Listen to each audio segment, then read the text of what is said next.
মুহাম্মদী আদর্শ আমাদের জন্য নয় তো কাদের জন্য? যার অস্তিত্বের এত ক্ষমতা আছে যে জাগতিক কোনো উপকরণ ছাড়াই উড়ে গেলেন বাইতুল্লাহ থেকে বাইতুল মাকদাস পর্যন্ত। বাইতুল মাকদাস বোরাক ছেড়ে দিলেন, এবার উড়াল হবে প্রথম আসমান পর্যন্ত। না কোনো রকেট আছে, না কোনো বাহন। আমাদের জামাত রিয়াদের গভর্নর সালমান ইবনে আব্দুল আজিজের সঙ্গে দেখা করল। সালমান বললেন, আমার পুত্রই প্রথম আরব যে মহাশূন্যে আরোহণ করেছে। সে রকেটে করে গিয়েছিল আমেরিকা থেকে। আমাদের এক আরব গিয়েছিলেন। রাজা বাদশাহদের বিষয় প্রতিবাদ করা সহজ বিষয় নয়। সালমান ইবনে আব্দুল আজিজ ক্ষোভে কাঁপতে শুরু করলেন। বললেন, কোন আরব সে যে আমার পুত্রের আগে মহাশূন্যে গিয়েছিল? সাথে বললেন, আল্লাহর রসূল সাল্লাল্লাহু আলাইহি ওয়াসাল্লাম, তিনি আপনার পুত্রের আগে সবগুলো মহাশূন্য অতিক্রম করে আরো উপরে আরোহণ করেছিলেন। সালমান বললেন, তুমি আমাকে নিরুত্তর করে দিলে, তুমি আমাকে নিরুত্তর করে দিলে। আমরা এই মহান সত্তার পদাঙ্ক অনুসরণ করব না তো কাকে অনুসরণ করব? কত বিস্ময়কর কথা! আজ নবীজি সাল্লাল্লাহু আলাইহি ওয়াসাল্লাম এর আদর্শ অনুসরণ করতে মুসলমানের শরম লাগে। আর যারা জন্মগত সূত্রে মানুষ হলেও প্রকৃত প্রস্তাবে জন্তু, তাদের পথে চলায় সম্মান বোধ করি। যে মানুষগুলোকে আল্লাহ পাক মানুষ না বলে চার পায়ের জন্তু বলে আখ্যায়িত করেছেন, তারা আজ আমাদের আদর্শ। উলাইকা কাল আনআমি বাল হুম আদল। তারা চতুষ্পদ জন্তুর মতো, বরং তার চেয়েও অধম তারা। আর আমরা সেই লোকদের পিছনে ঘুরে বেড়াচ্ছি। সূরা আল আরাফ। উড়াল দেখুন, প্রথম আসমানে হযরত আদম আলাইহিস সালাতু ওয়াস সালাম এগিয়ে এসে স্বাগত জানালেন। সাত আসমানকে সাজানো হয়েছে, এমনটি জান্নাতকেও সজ্জিত করা হয়েছে। আজ আল্লাহর রাসূল সাল্লাল্লাহু আলাইহি ওয়াসাল্লাম আগমন করবেন। দ্বিতীয় আসমানে হযরত জাকারিয়া ও ঈসা আলাইহিস সালাতু ওয়াস সালাম স্বাগত জানালেন। তৃতীয় আসমানে হযরত ইউসুফ আলাইহিস সালামকে স্বাগত জানালেন। চতুর্থ আসমানে হযরত ইদ্রিস আলাইহিস সালাতু ওয়াস সালাম স্বাগত জানালেন। পঞ্চম আসমানে হযরত হারুন আলাইহিস সালাম স্বাগত জানালেন। ষষ্ঠ আসমানে হযরত মুসা আলাইহিস সালাম স্বাগত জানালেন। সপ্তম আসমানে রাসূলুল্লাহ সাল্লাল্লাহু আলাইহি ওয়াসাল্লাম বাইতুল্লাহ দেখলেন। তার সঙ্গে হেলান দিয়ে এক বড় মিয়া বসে আছেন, মুখে সাদা দাড়ি। তিনি উঠলেন না। অন্য সবাই নবীজি সাল্লাল্লাহু আলাইহি ওয়াসাল্লামকে দেখে উঠে দাঁড়ালেন এবং স্বাগত জানাতে থাকলেন। নবীজি সাল্লাল্লাহু আলাইহি ওয়াসাল্লাম যখন এগিয়ে বড় মিয়ার নিকটে গেলেন, তখনও তিনি এভাবেই বসে রইলেন। নবীজি সাল্লাল্লাহু আলাইহি ওয়াসাল্লাম জিবরাইল আলাইহিস সালামকে জিজ্ঞেস করলেন, ইনি কে? জিবরাইল আলাইহিস সালাম উত্তর দিলেন, ইনি আপনার দাদা ইব্রাহিম আলাইহিস সালাম। নবীজি সাল্লাল্লাহু আলাইহি ওয়াসাল্লাম যখন একেবারে কাছে চলে গেলেন, তখন তিনি উঠে দাঁড়ালেন এবং বললেন, মারহাবান বিল ইবনি মারহাবা। তোমাকে স্বাগতম হে আমার সন্তান, তোমাকে স্বাগতম। ইব্রাহিম আলাইহিস সালাম নবীজি সাল্লাল্লাহু আলাইহি ওয়াসাল্লামের মাথায় চুমু খেলেন। নবীজি সাল্লাল্লাহু আলাইহি ওয়াসাল্লাম সামনের দিকে এগিয়ে গেলেন। সিদরাতুল মুনতাহায় পৌঁছার পর জিবরাইল আলাইহিস সালাম এর ক্ষমতা শেষ হয়ে গেল। বললেন, আমাকে থামতে হচ্ছে হে আল্লাহ রাসূল সাল্লাল্লাহু আলাইহি ওয়াসাল্লাম, আর অগ্রসর হওয়ার ক্ষমতা আমার নাই। আমি যদি আর এক বিগত উপরে উঠি, তাহলে আমার অস্তিত্ব নিঃশেষ হয়ে যাবে এবং আমি পুড়ে ছাই হয়ে যাব। হযরত জিবরাইল আলাইহিস সালাম এর এত বিশাল অস্তিত্ব যে যদি পূর্ণ অবয়বে আত্মপ্রকাশ করেন, তাহলে তার মাথা আরশের সঙ্গে আর পা মাটিতে ঠেকবে। এত বিশাল অস্তিত্ব, সেই তিনি যদি আর এক বিগত অগ্রসর হতেন, তাহলে জ্বলে পুড়ে ছাই হয়ে যেতেন। এখান থেকে রাসূলুল্লাহ সাল্লাল্লাহু আলাইহি ওয়াসাল্লাম এর দৈহিক উড়াল শুরু হয়েছিল। আত্মিক উড়াল এখনও শুরু হয়নি, যেখানে কিনা হযরত জিবরাইল আলাইহিস সালাম এর আত্মিক ও দৈহিক উড়াল শেষ হয়ে গেল। সেখান অবধি আরশ কারো জন্য খোলা হয়নি, আজ খোলা হলো। আজ পর্যন্ত আরশের উপর কেউ গমন করেনি। আজ রাসূলুল্লাহ সাল্লাল্লাহু আলাইহি ওয়াসাল্লাম পৌঁছে গেলেন। উপরে 70,000 নূরের পর্দা ঝুলছে। আল্লাহ পাক যদি একটি মাত্র তাজাল্লি ফেলেন, আপন চেহারা থেকে পর্দা সরিয়ে দেন, তাহলে আরশ থেকে নিয়ে ফরশ পর্যন্ত সমস্ত সৃষ্টি জগৎ পুরে ছাই হয়ে যাবে। কেমন মহান এক রাসূল আল্লাহকে সাধারণভাবেই দেখছেন এবং তার সমস্ত তাজাল্লিকে নিজের বুকের মধ্যে হজম করে নিচ্ছেন। আল্লাহর রসুল সাল্লাল্লাহু আলাইহি ওয়াসাল্লাম কেমন শানওয়ালা রসুল, যিনি আরশের চেয়েও বড় বুকের অধিকারী হবেন। তাজাল্লিয়াতে এলাহিকে নিজের মধ্যে ঠাঁই করে নিয়েছেন। হযরত মূসা আলাইহিস সালাম এর উপর একটি মাত্র তাজাল্লি পতিত হয়েছিল, আর তাও সরাসরি নয়। প্রথমে তুর পর্বতের উপর পতিত হয়ে পরে মূসা আলাইহিস সালাম এর উপর পড়েছিল, কিন্তু তাতেই মূসা আলাইহিস সালাম জ্ঞান হারিয়ে ফেললেন এবং 40 দিন পর্যন্ত অজ্ঞান অবস্থায় পড়ে থাকলেন। কিন্তু এখানে আল্লাহ পাকের সত্তার সম্মুখে উপস্থিত, শুধু উপস্থিতই নন, কথোপকথনও হচ্ছে। আল্লাহ বলেন, আসসালামু আলাইকা আইয়ুহান নাবিয়্যু ওয়া রাহমাতুল্লাহি ওয়া বারাকাতুহু। হে নবী, আপনার প্রতি আমার সালাম, রহমত ও বরকত বর্ষিত হোক। নবীজি সাল্লাল্লাহু আলাইহি ওয়াসাল্লাম বলেন, আসসালামু আলাইনা, সালাম বর্ষিত হোক আমাদের উপর। কুরবান আল্লাহ রসুল সাল্লাল্লাহু আলাইহি ওয়াসাল্লামের উপর, সেখানেও তিনি আমাদের ভুলেননি। এমন সুমহান স্থানে দণ্ডায়মান থাকা সত্ত্বেও নিজের উম্মতকে ভুলেননি রহমতের নবী সাল্লাল্লাহু আলাইহি ওয়াসাল্লাম। আসসালামু আলাইনা ওয়া আলা ইবাদিল্লাহিস সালিহিন, সালাম বর্ষিত হোক আমাদের উপর, আল্লাহর বান্দাদেরও উপর। এমন আজমতওয়ালা ও শানওয়ালা নবীর তরিকা বিবাহ শাদীতে চোখ পড়ছে না। স্মরণ করিয়ে দিলে উত্তর আসে, কি করব, সামাজিক রীতিনীতি তো পালন না করে পারি না। আরে, এ কথাটা বলার আগে জিহ্বাটা খসে পড়ল না কেন যে আল্লাহর রসুলের আদর্শকে দেখা হলো না, সামাজিক রীতিকে দেখা হলো। আমরা আল্লাহর রসুলের আদর্শ দেখি না, দেখি শহরে নগরে বিবাহ শাদী কি নিয়মে হয়। আমরা দেখি আমাদের অন্য ভাইয়েরা, আত্মীয় স্বজনরা কি নিয়মে বিবাহ করে, আর বলি কি করব, না করে তো পারি না, নিরুপায় হয়ে করতে হয়। তবে কোনো মহিলা এই অপরাগতাও তৈরি করে নেয় যে, কি করব, আমার জন্য বাধ্যবাধকতা আছে, আমি রাসূলুল্লাহকে নারাজ করতে পারবো না, তুমি ইচ্ছে হলে ফিরে যেতে পারো। রাসূল সাল্লাল্লাহু আলাইহি ওয়াসাল্লাম উম্মতের জন্য জাহান্নাম থেকে মুক্তির দোয়া করেছেন। আর এদিকে দেখুন, আরাফার ময়দানে একজন হাত তুলে দোয়া করছেন। এপ্রিলের তীব্র গরম, মাথার উপর কোনো সামিয়ানা নেই, কোনো ছায়া নেই, কোনো ছায়া নেই, উটের পিঠে বসে কাঁদছেন রহমতের নবী হযরত মুহাম্মদ সাল্লাল্লাহু আলাইহি ওয়াসাল্লাম। পাঁচটি ঘন্টা হাত উঁচু করে রয়েছেন। কাদের জন্য? উম্মতের পুরুষ ও নারীদের জন্য, উম্মতের অনাগত প্রজন্মের জন্য। হে পরওয়ারদিগার, আমার উম্মতকে মাফ করে দাও। উম্মতের জন্য অবিরাম 5 ঘন্টা দোয়া করেছেন আল্লাহ নবী মুহাম্মদ সাল্লাল্লাহু আলাইহি ওয়াসাল্লাম। আমাদের উপর কি তার কোনো হক নেই? বিবাহ আসছে, অমুককে খুশি করো, অমুককে রাজি করো, অমুকের কথা মান্য করো। আরে, এও চিন্তা করো যে আল্লাহর রসুলকেও মান্য করতে হবে, আল্লাহর নবীকেও খুশি করতে হবে।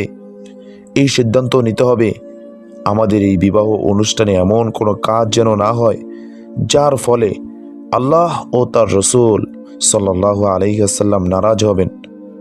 মৃত্যুর পর যদি আমাদেরকে তাদের সম্মুখীন হতে না হয়, যদি অন্য কোথাও আমাদের হিসাব চুকে যাওয়ার মতো হয়, তাহলে তো ঠিক আছে, কিন্তু যদি আল্লাহ ও তার রসুলের মুখোমুখি হওয়ার অবধারিত, তাহলে এই জীবনধারা বদলাতে হবে।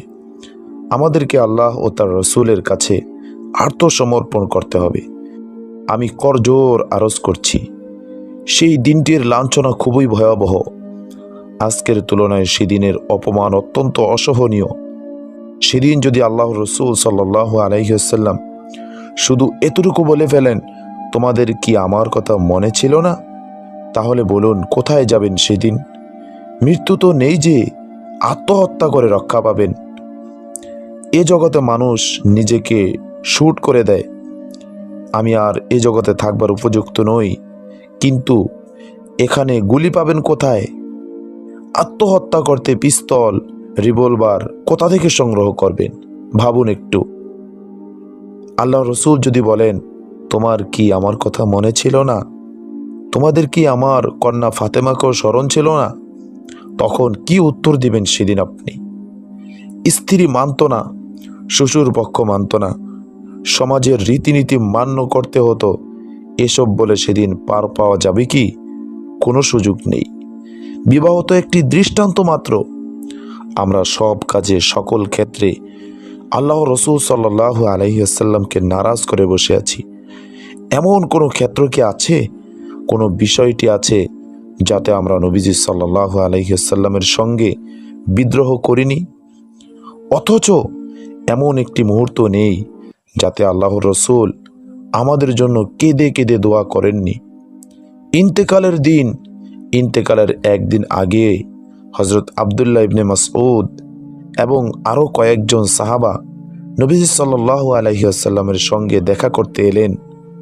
তাদের দেখে নবীজি সাল্লাল্লাহু আলাইহি ওয়াসাল্লাম কাঁদতে শুরু করলেন এবং বললেন, তোমরা আমার শেষ সালাম গ্রহণ করো, আর তোমাদের পরে যারা আগমন করবে তাদেরও আমার সালাম পৌঁছাবে।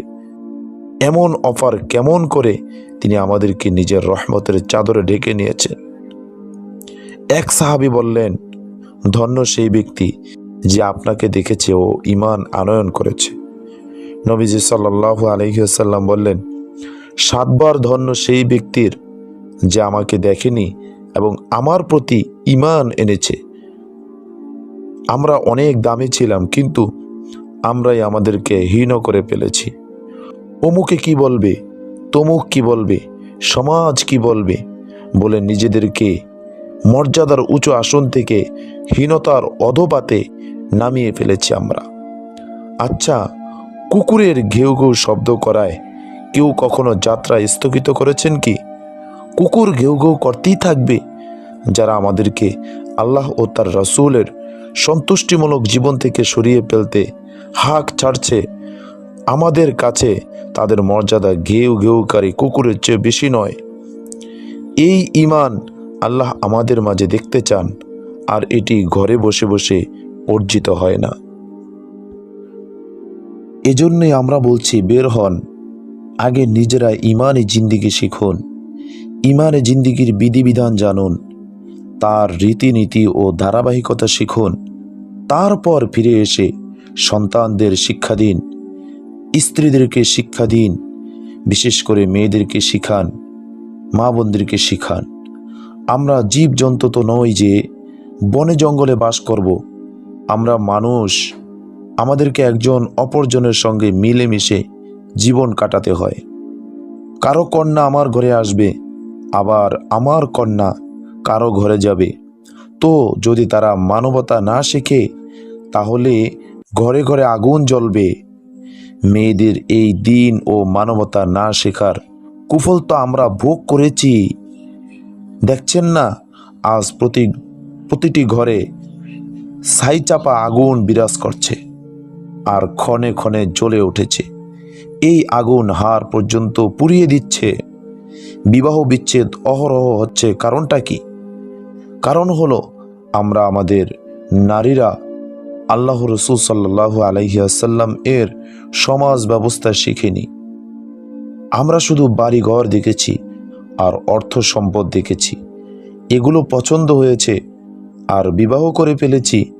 এটা দেখিনি ছেলেটা বা মেয়েটা মানুষ হয়েছে কিনা, মানুষ হয়ে আল্লাহ রসুল সাল্লাল্লাহু আলাইহি ওয়াসাল্লামের জীবন শিক্ষা করার মাধ্যমে। তো এজন্যই নিবেদন হলো, আমাদেরকে একটা গতি ঠিক করে নিতে হবে। নিজেকে স্বাধীন মনে করা যাবে না। আমাদের পেছনে বিশাল শক্তির অধিকারী এক সত্তা আছেন, যিনি আমাদের প্রতিটি কাজ ও গতিবিধি পর্যবেক্ষণ করছেন। তাই আমাদেরকে এমন সব কাজ করতে হবে যার ফলে আল্লাহ পাক সন্তুষ্ট হন। আমরা ভুল পথে হাঁটতে শুরু করেছি, কাজে আমাদেরকে থেমে যেতে হবে। মানুষ চলতে চলতে যদি পথ হারিয়ে ফেলে, তাহলে থেমে যায় আর কাউকে জিজ্ঞেস করে, সাইদ কলোনি কোন পথে যাব, সাইদ কলোনির রাস্তা কোনটা, কিভাবে যাব? তো আমাদেরও থেমে যেতে হবে এবং জিজ্ঞেস করতে হবে, হে আল্লাহ, সেই জীবন বিধান কোনটি যা আল্লাহর রসুল পছন্দ করেন? ব্যাস, এর দ্বারা আমাদের উভয় জগতেই গড়ে যাবে। এই সম্পদ ঘরে বসে থাকলে হাতে আসে না, এর জন্য বের হতে হয়। আমানত মনে করে কথাগুলো বললাম। আমার প্রিয় ভাইয়েরা, চোখের উপর থেকে অলসতার আবরণটি সরিয়ে ফেলুন এবং নিজেকে প্রস্তুত করুন। এই চোখ দুটো যখন বন্ধ হয়ে যাবে এবং আমরা সম্পূর্ণ আল্লাহর দয়া ও অনুগ্রহর হাতে চলে যাব, তখন আমাদের কিছুই করার থাকবে না। পুরুষেরা নিজেদের প্রস্তুত করুন, মহিলারাও নিজেদের প্রস্তুত করুন, আপন সন্তানদেরকেও এর জন্য প্রস্তুত করুন। মহিলাদের প্রতি আমাদের আবেদন, আপন আপন ঘরগুলোকে মসজিদে পরিণত করুন। পরিবারের একজন সদস্য যেন বেনামাজি না থাকে। পরিবারের মেয়েরা যেন বেপরদায় না চলে, ছেলেরা যেন পর্দাশীল হয়। পর্দাশীল হয় কোরআন তেলাওয়াত দ্বারা ঘরকে মুখরিত করে তুলুন। পুরুষদের বলুন, আমাদেরকে হালাল খাওয়াও, হারাম যেন ঘরে না ঢোকে তার ব্যবস্থা করুন। খাবার শুকনো রুটি হয় হোক, কিন্তু তা যেন পরিপূর্ণ হালাল হয়। পুরুষদেরকে জানিয়ে দিন, আমরা মিথ্যা উপার্জন চাই না, আমরা সুদের অর্থ চাই না, আমরা ঘুষ দুর্নীতির কামাই চাই না, আমরা অবৈধ ব্যবসার পয়সা বুড়ি বুড়ি চাই না। আমরা ঝুপড়ি ঘরে বাস করব, তবুও সেই সম্পদ চাই না যা কাল হাসরে আমাদেরকে আমাদের প্রভুর দৃষ্টি থেকে ফেলে দেবে। দিন শিক্ষা করে আপনারা ইসলামের পবিত্র জীবনযাপন করতে শুরু করুন। অন্যরাও আপনাদের দ্বারা প্রবাহিত হয়ে দিনের উপর চলতে শুরু করবে। আল্লাহ আমাদের তৌফিক দান করুন। কবরের কঠিন আযাব থেকে আমাদের সকল মুমিন মুসলমানকে আল্লাহ রাব্বুল আলামিন রক্ষা করুন। আমিন। আসসালামু আলাইকুম ওয়া রাহমাতুল্লাহ। সুপ্রিয় দর্শক মণ্ডলী, আশা করছি আল্লাহর অশেষ মেহেরবানিতে আপনারা সকলেই ভালো আছেন। রাসূল সাল্লাল্লাহু আলাইহি ওয়াসাল্লাম যে সত্য নবী ছিলেন তার কি প্রমাণ? উলামা ইকরাম লিখেছেন, এই সম্পর্কে ৩,০০০-এরও মত প্রমাণ পেশ করা যায় যে রাসূল সাল্লাল্লাহু আলাইহি ওয়াসাল্লাম সত্য নবী ছিলেন। এগুলোর উপর কিতাবও লেখা হয়েছে। এই প্রমাণগুলির মধ্য থেকে বড় বড় প্রমাণের একটা হলো, সেই যুগের কাফেররাও, সেই যুগের ঘোর শত্রুরাও রাসূল সাল্লাল্লাহু আলাইহি ওয়াসাল্লামকে মিথ্যুক বলতে পারেনি। মুসলমান, অমুসলমান, শত্রু, বন্ধু নির্বিশেষে সকলেই তাকে আল আমিন বলে ডাকত। অর্থাৎ সে আমাদের মধ্যে সবচেয়ে বড় সত্যবাদী। তিনি যখন নবুয়তের দাবি করেছেন, আল্লাহর পক্ষ থেকে বাণী প্রাপ্ত হওয়ার দাবি করেছেন, তখনও তারা তাকে মিথ্যাবাদী বলতে পারেনি, বরং তাকে সত্যবাদী মনে করেছে। তখনকার কাফেরদের একজন বড় নেতা ছিলেন নজর ইবনে হারেস। তিনি একদিন গোত্রের অন্যান্য নেতৃবৃন্দ এবং বিশিষ্ট লোকদেরকে ডেকে বললেন, এত বৎসর যাবৎ মুহাম্মদের পুরো জীবন আমাদের মধ্যে কেটেছে। এতদিন তোমরা সবাই তাকে আল আমিন বলে ডেকে আসছ, আর এখন যখন তার চুল পাকা শুরু হয়েছে, যখন সে নবুয়ত পাওয়ার দাবি করেছে, এখন তোমরা তাকে মিথ্যা বলবে কিভাবে? মিথ্যা বলার বয়স তো পার হয়ে গেছে, সে তো পরীক্ষিত সত্যবাদী। এখন সে নবুয়তের দাবি করার পর তোমরা তাকে মিথ্যুক বলতে পারো না। এটা তোমাদের জন্য একটা পরীক্ষার মুহূর্ত। এখন তোমাদের কি উপায় আছে তা ভেবে দেখো। লক্ষ্য করুন, রাসূল সাল্লাল্লাহু আলাইহি ওয়াসাল্লামকে সবাই সত্য জানত। এ সত্ত্বেও তারা যতটুকু বিরোধিতা করত তা শুধু ক্ষুদ্র স্বার্থের জন্যই করত, অন্য কিছু নয়। তাহলে একটা ঘটনা শুনুন। বোঝা যাবে সত্য জানা সত্ত্বেও কেন তারা তাকে মানত না। একবার হজের মৌসুমের আগে মক্কার বিশিষ্ট সব নেতৃবৃন্দ পরামর্শের জন্য এক জায়গায় সমবেত হল যে এখন হজের মৌসুম আসছে, দেশ বিদেশ থেকে বহু লোক আসবে, মুহাম্মদ সাল্লাল্লাহু আলাইহি সাল্লাম তার ধর্মের কথা প্রচার করবে, এভাবে তার ধর্ম দেশ বিদেশে ছড়িয়ে পড়বে, বহু লোক মুসলমান হয়ে যাবে। এটাকে ঠেকানোর উপায় কি? তখনকার সময় মুশরিকদের মধ্যে সবচেয়ে প্রবীণ নেতা ছিল ওলীদ ইবনে মুগীরা। সে এক এক করে সকলের মতামত জিজ্ঞাসা করা শুরু করল। একজন বলল, আমরা প্রচার করে দিব যে সে পাগল, সে পাগলের মতো আবোল তাবোল বকে চলেছে, তার কথার কোনো আগাগোড়া নেই, কোনো দিক দিশা নেই। ওলীদ ইবনে মুগীরা বলল, যদি এটা বলো তাহলে তার কথা মানুষ যখন শুনবে, শুনেই বুঝবে যে এটা পাগলের কথা নয়। শেষ পর্যন্ত তোমাদেরকে মানুষ মিথ্যুক জানবে। আর একজন বলল, তাহলে আমরা তাকে কি বলে দিব? আমরা বলবো সে খুব ভালো ভাষা জানে, কাব্য রচনা করে, কথার জাদু দিয়ে মানুষকে মুগ্ধ করে ফেলে। ওলীদ ইবনে মুগীরা বলল, এই যুক্তিও চলবে না। আরব দেশের সবাই কবিতা সম্পর্কে ধারণা রাখে। কবিতা কি, কবিতার কথা কি হয়, আর মুহাম্মদের কথা কি, এই দুইয়ের মধ্যে পার্থক্য সবাই বুঝতে পারবে। তখন শেষ পর্যন্ত লোকেরা বলবে, তোমরাই মিথ্যুক, তোমরাই মিথ্যা প্রচার করছো। এতে করে তার প্রতি মানুষের ভক্তি শ্রদ্ধা আরো বেড়ে যাবে। অতএব এই যুক্তিও চলবে না। আরেকজন বলল, তাহলে আমরা তাকে জাদুকর বলে দিব। ওলীদ ইবনে মুগীরা বলল, জাদু তো আমরাও জানি, জাদুর কথা আর মুহাম্মদের কথা এক নয়।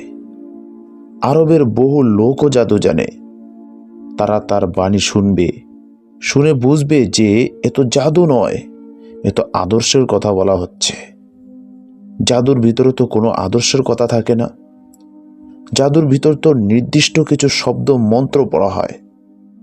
অতএব মানুষ বুঝবে যে মুহাম্মদের কথা জাদু নয়, তোমরাই মিথ্যা প্রচার করছো, তোমাদেরকেই লোকে মিথ্যুক বলবে, মিথ্যুক বলা হবে তোমাদেরকে।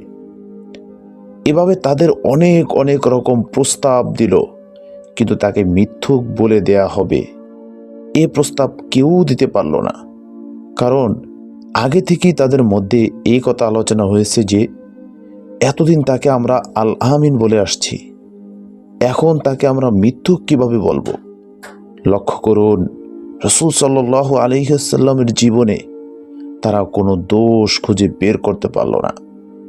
পারবে কিভাবে? রাসূলুল্লাহ সাল্লাল্লাহু আলাইহি ওয়াসাল্লাম এর পুরো জীবনটাই ছিল নিখুঁত, নির্ভেজাল, নির্দোষ, পবিত্র ও নির্মূল। এজন্য রাসূল সাল্লাল্লাহু আলাইহি ওয়াসাল্লামের পুরো জীবনটাই চ্যালেঞ্জ। কোরআনে কারিমেও তাই রাসূল সাল্লাল্লাহু আলাইহি ওয়াসাল্লামের জীবনকে দিয়ে চ্যালেঞ্জ পেশ করা হয়েছে। আল্লাহ তাআলা বলেছেন, ফাকাদ লাবিস্তু ফীকুম উমরাম মিন ক্বাবলিহি আফালা তা'কিলুন। সূরা ইউনূস 16 নম্বর আয়াতের মধ্যে বলেছেন, অর্থাৎ হে মুহাম্মদ, তুমি বলে দাও, এই নবুয়তের দাবি করার আগ পর্যন্ত আমার দীর্ঘ জীবন তোমাদের মধ্যে অতিবাহিত হয়েছে, তবেও কি তোমরা বোঝো না? অর্থাৎ আমার যে দীর্ঘ জীবন তোমাদের মধ্যে অতিবাহিত হয়েছে তার মধ্যে তোমরা কোনো খুঁত বের করতে পারবে না। তাহলে কেন বুঝছো না যে আমি আদর্শ মানুষ, পারলে আমার জীবনে এতটুকু খুদ বের করে দেখাও আর তার ভিত্তিতে আমাকে অস্বীকার করো, কিন্তু তোমরা তা বের করে দেখাতে পারবে না। লক্ষ্য করুন, দুনিয়ার কোনো মানুষ কি পারবে তার জীবনকে দিয়ে এরকম চ্যালেঞ্জ পেশ করতে যে পারলে আমার জীবনে এতটুকু ভুল দেখাও? এরকম চ্যালেঞ্জ কেউ করতে পারবে না। নবী সাল্লাল্লাহু আলাইহি ওয়াসাল্লামের জীবনকে দিয়ে এরকম চ্যালেঞ্জ পেশ করা হয়েছে। রাসূল সাল্লাল্লাহু আলাইহি ওয়াসাল্লামের ঘোর শত্রু মক্কার মুশরিক নেতৃবৃন্দ রাসূল সাল্লাল্লাহু আলাইহি ওয়াসাল্লামের জীবনে কোনো খুঁত বের করতে পারছে না। তাই কি বলে তারা রাসূল সাল্লাল্লাহু আলাইহি ওয়াসাল্লামের মিশনকে ঠেকাবে, সে ব্যাপারে কোনো দ্ব্যর্থহীন সিদ্ধান্তে তারা উপনীত হতে পারল না। শেষ পর্যন্ত তুলনামূলকভাবে সহজ মনে করে তারা তাকে জাদুকর বলেই অপপ্রচার চালানোর সিদ্ধান্ত নিল। অর্থাৎ তারা এই বলার সিদ্ধান্ত নিল যে জাদু দ্বারা যেমন মানুষের ভিতরে বিভেদ সৃষ্টি করা হয়, স্বামী স্ত্রীর ভিতরে বিভেদ সৃষ্টি করা হয়, সংসারের ভিতরে ফাটল লাগানো হয়, মুহাম্মদের কথা দ্বারাও সে এরকম করেছে। সে মানুষে মানুষে বিভেদ সৃষ্টি করেছে, অতএব তার কথাও জাদু। পিতাকে ছেড়ে পুত্র মুসলমান হয়ে গেলে পিতা আর পুত্রের ভিতরে বিভেদ সৃষ্টি হয়ে যায়। এমনইভাবে সংসারে একজন ইসলাম গ্রহণ করলে অন্যদের সাথে তার বিরোধ সৃষ্টি হয়ে যায়। তারা ভাবল যে আমরা এটাই বলে দিব যে মুহাম্মদ জাদু করে মানুষের ভিতরে বিভেদ সৃষ্টি করে দেয়। তাদের মধ্যে একজন নেতাকে লক্ষ্য করে বলছিল, স্যার, যদি মুহাম্মদের কোনো দোষই না থাকে তাহলে তাকে মানতে আমাদের বাধা কোথায়? ওলীদ ইবনে মুগিরা বলেছিল যে তোমরা জানো আমরা হলাম আবদে মানাফ গোত্রের লোক, আর মুহাম্মদ হলো বনু হাশেম গোত্রের লোক। এই দুই গোত্রের মধ্যে সুদীর্ঘ কাল ধরে একটা প্রতিযোগিতা চলে আসছে। তারা কোনো ভালো কাজ করলে আমরাও অনুরূপ একটা ভালো কাজ করে দেখাই। কখনো কোনো ব্যাপারে আমরা তাদের থেকে পিছিয়ে থাকছি না। এখন ওই বংশের লোকেরা বলছে তাদের মধ্যে একজন নবী হয়েছে, আমরা তো কোনো নবী পেশ করতে পারছি না। অতএব যদি আমরাও তাকে মেনে নেই তাহলে আমাদের গোত্র ছোট হয়ে যাবে, তাই আমরা তাকে মানতে পারছি না।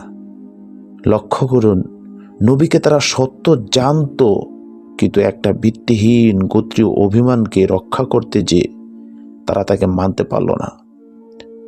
নবীজি সাল্লাল্লাহু আলাইহি সাল্লাম যে সত্য নবী, নবী সাল্লাল্লাহু আলাইহি সাল্লাম যে কোরআন শোনাতেন, সে কোরআন যে সত্য কিতাব, এটা তারা সকলেই বিশ্বাস করত। কিন্তু শুধু একটা ঠুনকো স্বার্থের কারণে তারা তাকে মানতে পারল না। কাফিরদের এক বড় নেতা ছিলেন আবু সুফিয়ান। ইনি পরবর্তীতে মুসলমান হয়েছিলেন। আর এক বড় নেতা হলো আবু জেহেল, যে কখনোই মুসলমান হননি। আরও এক বড় নেতা আখনাস ইবনে সুরায়ক, সেও কখনো মুসলমান হয়নি। এই তিন বড় নেতা গোপনে কি করত তা শুনুন। নবীজি সাল্লাল্লাহু আলাইহি সাল্লাম রাতে তাহাজ্জুদের নামাজে কোরআন তেলাওয়াত করতেন, আর এই তিন নেতা গোপনে যে সেই তিলাওয়াত শুনত। তাদের মন বলতো এমন বাণী তো দুনিয়ার কোনো মানুষের বাণী হতে পারে না। এভাবে মুগ্ধ হয়ে তারা শুনত। একদিন তিন নেতাই নবীজির তেলাওয়াত শুনতে গিয়েছে। শুনতে শুনতে সকাল হয়ে গেছে। সকালে তিনজনের মুখোমুখি দেখা হয়ে গেল। একজন আরেকজনকে বলল, কি ব্যাপার, এখানে কেন? অপরজন উত্তর দিল, আমি তো পরীক্ষা করতে এসেছি, তোমরা কে কে এখানে আসছো? আরেকজন বলল, আমিও তো পরীক্ষা করতে এসেছি, তোমরা কে কে আসো? সকলেই বুঝলো যে আসলে আমরা সবাই মুগ্ধ হয়েই এসেছি। দিনের পর দিন তারা এভাবে কোরআন শুনতে আসতো। কি আকর্ষণ ছিল কোরআনের মধ্যে, যে আকর্ষণে তারা ছুটে আসতো। কোরআন হলো আরবি ভাষায়, আর সেই যুগ ছিল উচ্চাঙ্গ আরবি সাহিত্যের যুগ। তাদের ভাষায় কোরআন নাজিল হয়েছিল। কোরআনের মর্ম, কোরআনের রহস্য এর গাম্ভীর্য তারা বুঝত। এই যে মানুষের রচনা করা নয়, এটা তারা বুঝতে পারত। তাই তো ঐশ্বরিক আকর্ষণে তারা ছুটে আসত। এরপর একদিন ওই তিনজনের একজন, আখনাস ইবনে সুরায়ক, চিন্তা করল যে আমরা সবাই যখন এটাকে সত্য বলে বিশ্বাস করি, তাহলে আমরা মানি না কেন? এর একটা সুষ্ঠু ফয়সালা হওয়া দরকার। সে অপর নেতা আবু সুফিয়ানের বাড়িতে গেল। আবু সুফিয়ানকে সে বলল, মুহাম্মদের মধ্যে যদি কোনো দোষ না থাকে তাহলে আমাদের মেনে নিতে অসুবিধা কি? আমি সুফিয়ান আমতো আমতো করে শেষ পর্যন্ত বলল, আমরা তার কোনো দোষ দেখাতে পারবো না। তারপর সে আরেক নেতা আবু জাহেলের কাছে গিয়ে বলল, মুহাম্মদের কোনো দোষ না থাকলে আমরা তাকে মেনে নেই। আবু জাহেল বলল, মুহাম্মদের মধ্যে কোনো দোষ নেই, তবে অসুবিধা একটাই, তা হলো মুহাম্মদ বনু হাশেম গোত্রের লোক। এখন আমরা যদি তাকে নবী মেনে নেই তাহলে আমাদের গোত্র ছোট হয়ে যায়, তাই আমরা তাকে মেনে নিতে পারছি না। এসব ঘটনা হাদিসের মধ্যে এসেছে, সহিহ ইতিহাসের মধ্যেও এসেছে। এসব ঘটনা থেকে বোঝা যায় ওই কাফেররাও বিশ্বাস করত যে মুহাম্মদ সাল্লাল্লাহু আলাইহি ওয়াসাল্লাম সত্য। মুহাম্মদ সাল্লাল্লাহু আলাইহি ওয়াসাল্লাম যে নবী হওয়া দাবি করেছেন তাও সত্য। মুহাম্মদ সাল্লাল্লাহু আলাইহি ওয়াসাল্লাম কুরআন নামে আল্লাহর যে বাণী পেশ করেছেন তাও সত্য। কোনোটাই মিথ্যে নয়। এখনো বহু বিধর্মী এমন আছে যারা বিশ্বাস করে যে ইসলাম ধর্ম সত্য। তারা যখন এই ধর্ম নিয়ে, কোরআন হাদিস নিয়ে ঘাটাঘাটি করে দেখে, তখন বুঝতে পারে যে এই ধর্মই সত্য। এই ধর্মকে তারা সত্য বলে বিশ্বাস করে, কিন্তু মানে না। যেমন, শুধু বিশ্বাস করলে মুমিন মুসলমান হওয়া যায় না, মানতেও হবে। বহু বিজ্ঞানীরা বিশ্বাস করেছে এবং মুখে স্বীকারও করেছে যে কোনো কিছুই যখন সৃষ্টিকর্তা ছাড়া হয় না, তখন এই বিশাল পৃথিবী, এই বিশাল মহাকাশ, এই বিশাল মহাজগৎ, এও কোনো না কোনো সৃষ্টিকর্তা ছাড়া হতে পারে না। অতএব অবশ্যই এর একজন সৃষ্টিকর্তা আছেন। এভাবে বিশ্বাস তারা করেছে, স্বীকারও করেছে, কিন্তু মানেনি। তাই তারা মুসলমান নয়। শুধু বিশ্বাস এবং স্বীকার করার নাম ঈমান, ইসলাম নয়। ঈমান ইসলাম হলো বিশ্বাসও করতে হবে, স্বীকারও করতে হবে, মেনেও নিতে হবে। নবী সাল্লাল্লাহু আলাইহি ওয়াসাল্লাম যে সত্য নবী ছিলেন, তার সবচেয়ে বড় প্রমাণ হচ্ছে কুরআন। একজন উম্মি অর্থাৎ নিরক্ষর মানুষ হওয়া সত্ত্বেও নবী সাল্লাল্লাহু আলাইহি ওয়াসাল্লাম এর মুখ থেকে কুরআনের ন্যায় এরূপ মহা জ্ঞান ভাণ্ডারের গ্রন্থ প্রকাশ পাওয়াই প্রমাণ করে যে তিনি মহাজ্ঞানী। আল্লাহর পক্ষ থেকেই এসব জ্ঞান প্রাপ্ত হয়েছে। নবী সাল্লাল্লাহু আলাইহি ওয়াসাল্লাম উম্মি ছিলেন। অনেকে উম্মি শব্দের অর্থ করে থাকেন মূর্খ। এ অর্থ করা ঠিক নয়। তিনি মূর্খ ছিলেন না, তিনি তো সবচেয়ে বড় জ্ঞানী ছিলেন। হাদিসের বর্ণনা অনুযায়ী তাকে দুনিয়ার শুরু থেকে শেষ পর্যন্ত সমস্ত মানুষের জ্ঞান দান করা হয়েছিল। কাজেই তিনি মূর্খ নন, বরং সবচেয়ে বড় জ্ঞানী ছিলেন। অতএব তাকে মূর্খ বলা যায় কিভাবে? তাই উম্মি অর্থ মূর্খ করা ঠিক নয়।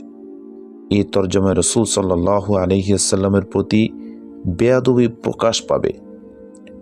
উম্মি অর্থ হলো অক্ষর জ্ঞানহীন বা নিরক্ষর, অর্থাৎ যিনি পড়তে জানেন না, যার অক্ষর জ্ঞান ছিল না। তিনি যেহেতু সবচেয়ে বড় জ্ঞানী ছিলেন, তাই তিনি কাউকে উস্তাদ বানাতে পারে না। এজন্যই কারো থেকে তিনি অক্ষর জ্ঞান অর্জন করেননি, কারো থেকে মুখে মুখে শুনেও কোনো জ্ঞান অর্জন করেননি, বরং সরাসরি আল্লাহর পক্ষ থেকে তিনি সব জ্ঞান অর্জন করেছেন। এরকম একজন উম্মি মানুষের মুখ থেকে এরকম জ্ঞানের বাণী, এরকম মহাজ্ঞানের গ্রন্থ কোরআন প্রকাশ পেয়েছে, যা কোরআনের ভিতরে যদি রিসার্চ করা হয়, যদি গবেষণা করা হয়, তাহলে দুনিয়ার মানুষের যাবতীয় সমস্যার সমাধান এর থেকে বের হয়ে আসবে। এমন মহা জ্ঞানের কথা তিনি কিভাবে বলেন? বলতে হবে অবশ্যই এমন এক মহাসত্তার পক্ষ থেকে তা এসেছে, যিনি সব কিছুর জ্ঞান রাখেন। তিনি হলেন আল্লাহ। তাই বলা হয়, নবী সাল্লাল্লাহু আলাইহি ওয়াসাল্লাম যে সত্য নবী ছিলেন, তার সবচেয়ে বড় প্রমাণ হলো তার মুখ থেকে কুরআন প্রকাশ পেয়েছে। আল্লাহ রাব্বুল আলামিন চ্যালেঞ্জ পেশ করেছেন, আমি আমার এই বান্দার উপরে যে কিতাব নাজিল করেছি, এই ব্যাপারে তোমাদের যদি সামান্যতম সন্দেহ থাকে যে এটা তার নিজের রচিত কিনা, তাহলে এই কোরআনের ছোট্ট সূরার মতো একটা সূরা রচনা করে দেখাও। আল্লাহ তাআলা বলেছেন, বড় কোনো সূরা নয়, ছোট্ট সূরার মতো একটা সূরা রচনা করে দেখাও, যা এই কোরআনের সমকক্ষ হবে ভাষার গাম্ভীর্যের দিক থেকে, ভাষার অলঙ্কারের দিক থেকে, ভাষার গ্রামারের দিক থেকে এবং তত্ত্ব ও তথ্যের দিক থেকে। অর্থাৎ এমন একটা সূরা রচনা করে দেখাও সব দিক থেকে, যা এই কোরআনের সমতুল্য হবে, কোরআনের সমমানের হবে। তোমরা এককভাবে যদি না পারো, তাহলে তোমাদের সব সহযোগীদের ডাকো, তারপর সম্মিলিত প্রচেষ্টায় এরকম একটা সূরা রচনা করে দেখাও। আল্লাহ রাব্বুল আলামিন বলেছেন, তবুও তোমরা এর সমকক্ষ রচনা পেশ করতে পারবে না। বাস্তবেও কোনোদিন কেউ কোরআনের সমকক্ষ রচনা পেশ করতে পারেনি। সেই যুগে একবার কিছু লোক সূরা ফিলের অনুকরণে কয়েকটা বাক্য রচনা করেছিল। সূরা ফিল অর্থাৎ আলাম তারা, এই সূরার ভিতরে আল্লাহ তাআলা বলেছেন, হস্তি বাহিনীর সাথে আল্লাহ কি করেছিলেন তোমরা দেখোনি? যারা কাবা ধ্বংস করতে এসেছিল, সেই আব্রাহার হস্তি বাহিনীকে আল্লাহ কিভাবে ধ্বংস করে দিয়েছিলেন। ক্ষুদ্র ক্ষুদ্র পাখির ঝাঁক প্রেরণ করেছিলেন।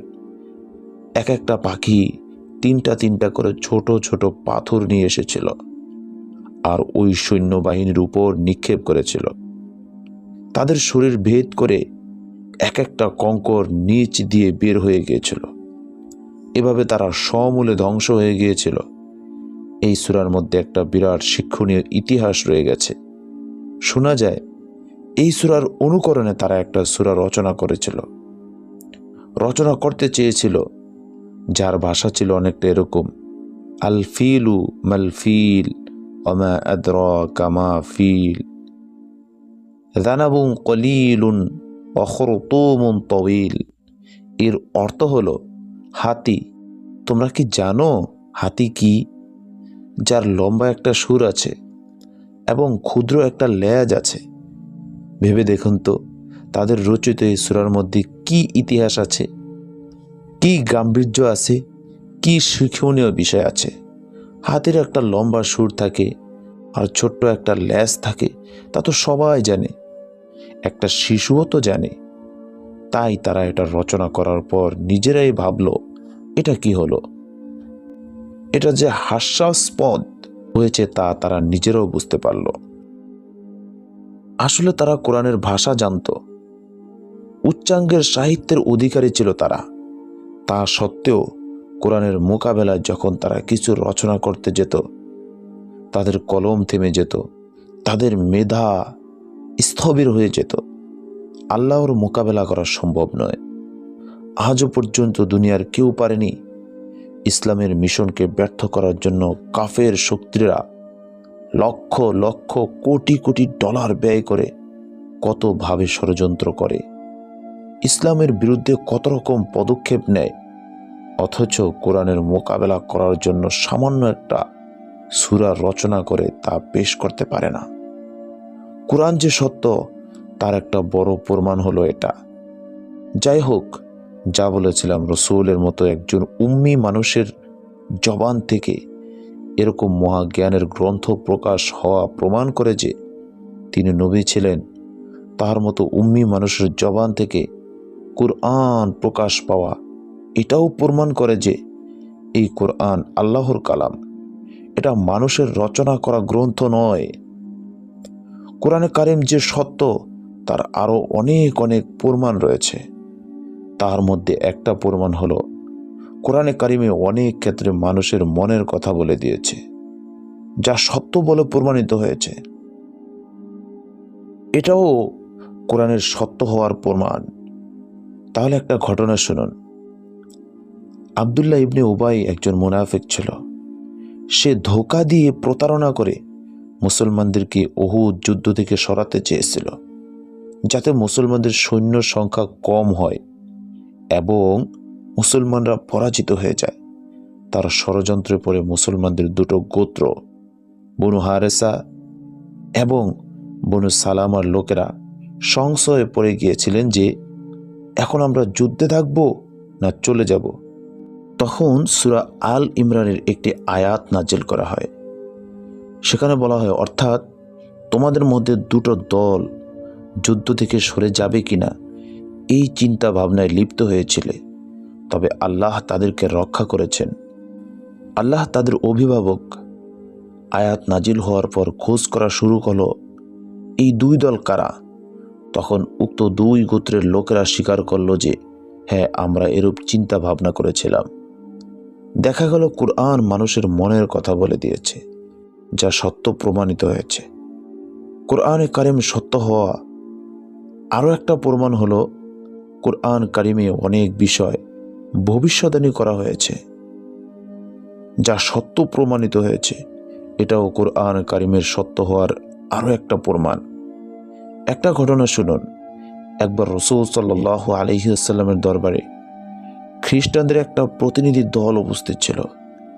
ওই মজলিসে কিছু ইয়াহুদিও উপস্থিত ছিল। ইহুদি খ্রিস্টানদের মধ্যে ঝগড়া শুরু হলো। ঝগড়ার এক পর্যায়ে ইহুদিরা দাবি করল, একমাত্র আমরাই হকপন্থী, আর কোনো দল হকপন্থী নয়।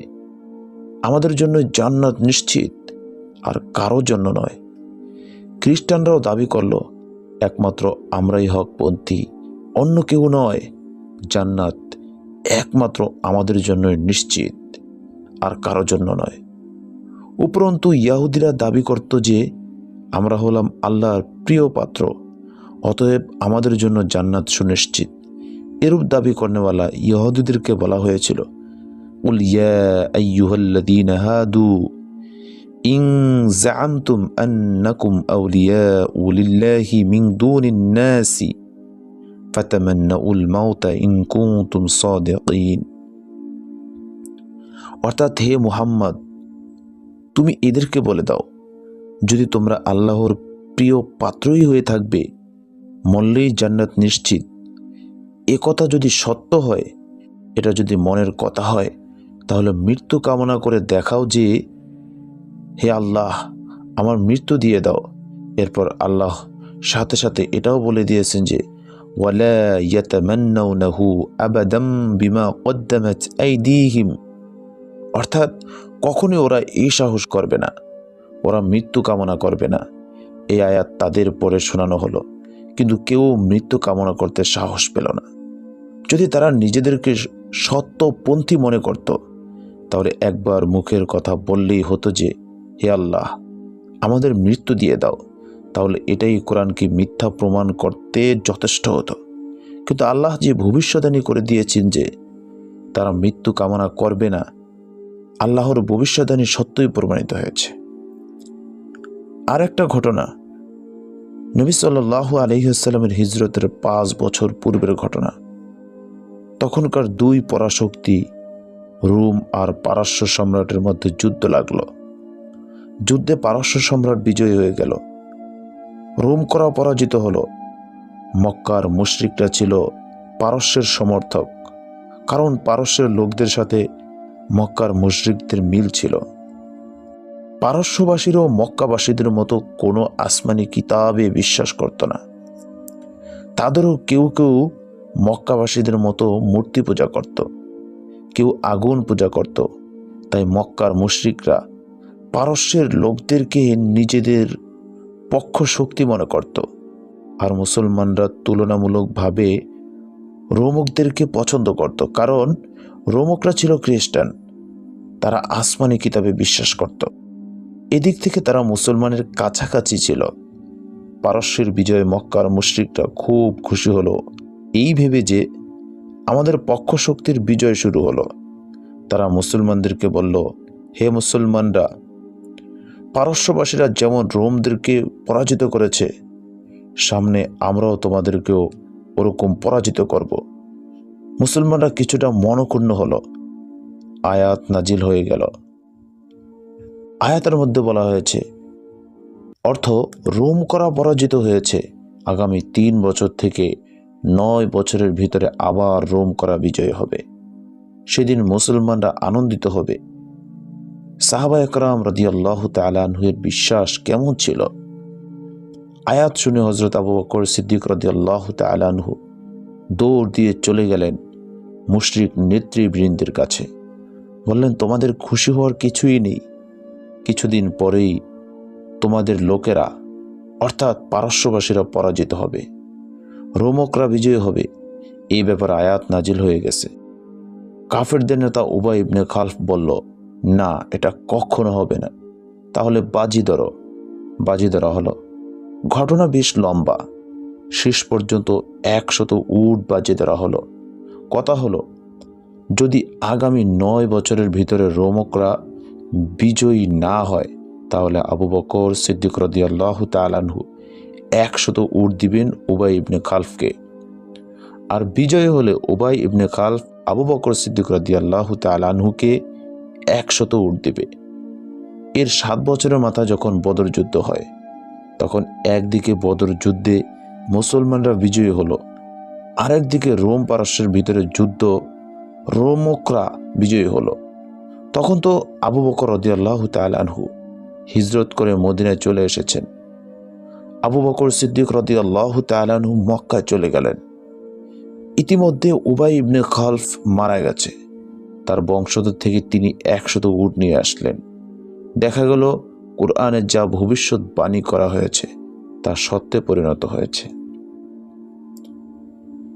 যদি সত্য প্রমাণিত না হতো, তাহলে কোরআনকে মিথ্যা প্রমাণ করার জন্যই এটাই যথেষ্ট ছিল। যা হোক, হযরত আবু বকর সিদ্দিক রাদিয়াল্লাহু তাআলা আনহু উট নিয়ে মদিনায় আসলেন।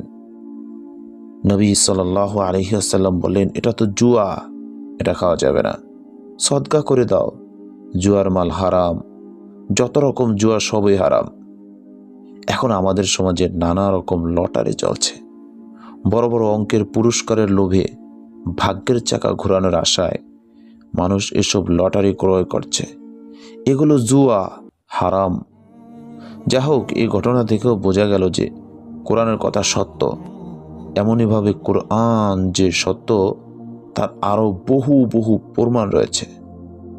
আর নবী সাল্লাল্লাহু আলাইহি সাল্লামের মুখে এই কোরআন প্রকাশ পেয়েছে, এটা হলো নবী সাল্লাল্লাহু আলাইহি সাল্লামের সত্য হওয়ার ব্যাপারে এবং কোরআন আল্লাহর কালাম হওয়ার ব্যাপারে সবচেয়ে বড় দলিল। আমাদের মনে এ ব্যাপারে কোনো রকম সন্দেহ থাকলে এই দলিল প্রমাণগুলি নিয়ে আমাদের ফিকির করতে হবে। আল্লাহ পাক আমাদের ঈমানকে মজবুত করে দেন। আমিন। সুপ্রিয় দর্শক মণ্ডলী, রাসূল সাল্লাল্লাহু আলাইহি ওয়াসাল্লামকে আল্লাহ পাক উন্নত চরিত্র দিয়ে প্রেরণ করেছেন। মানুষের জীবনে যত উন্নত চরিত্র হতে পারে, মানুষের জীবনে যত উত্তম গুণাবলী হতে পারে, সেসব রাসূল সাল্লাল্লাহু আলাইহি ওয়াসাল্লাম এর মধ্যে সবচেয়ে উত্তম আকারে বিদ্যমান ছিল এবং সেই উত্তম চরিত্র শিক্ষা দেওয়ার জন্যই তিনি প্রেরিত হয়েছেন। তিনি নিজেই ইরশাদ করেছেন, বুইসতু লিউতিম্মামা মাকারিমাল আখলাক। যত উত্তম চরিত্র হতে পারে সেগুলোকে পরিপূর্ণরূপে শিক্ষা দেওয়ার জন্যই আমি প্রেরিত হয়েছি। তাই বলতে হবে, রাসূল সাল্লাল্লাহু আলাইহি ওয়াসাল্লাম এর জীবনে প্রত্যেকটা চরিত্র এমনভাবে পাওয়া যায় যার চেয়ে আর ভালো হতে পারে না। মানুষের উত্তম চরিত্র মোট কতটা, উত্তম গুণাবলী মোট কতটা, তার সংখ্যা নির্দিষ্ট করে বলা মুশকিল। তবে তার মধ্যে বিশেষ কিছু গুণাবলী আছে যেগুলোকে শ্রেষ্ঠ গুণাবলী হিসাবে বিবেচনা করা হয় যেমন লজ্জা, বিনয়ী, মানুষের প্রতি সহানুভূতি, ভালোবাসা, ছোটদের প্রতি স্নেহ মমতা, বড়দের প্রতি শ্রদ্ধা ও সমীহবোধ, গাম্ভীর্য, স্থিরতা, ধৈর্য ও সহনশীলতা, ক্ষমা ও ন্যায়পরায়ণতা ইত্যাদি। রাসূল সাল্লাল্লাহু আলাইহি ওয়াসাল্লামের মধ্যে এসব চরিত্র কেমন ছিল?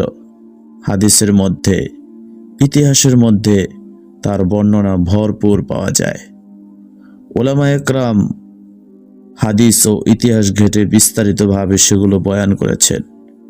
যেমন লজ্জা গুণ রাসূল সাল্লাল্লাহু আলাইহি ওয়াসাল্লাম এর মধ্যে কেমন ছিল?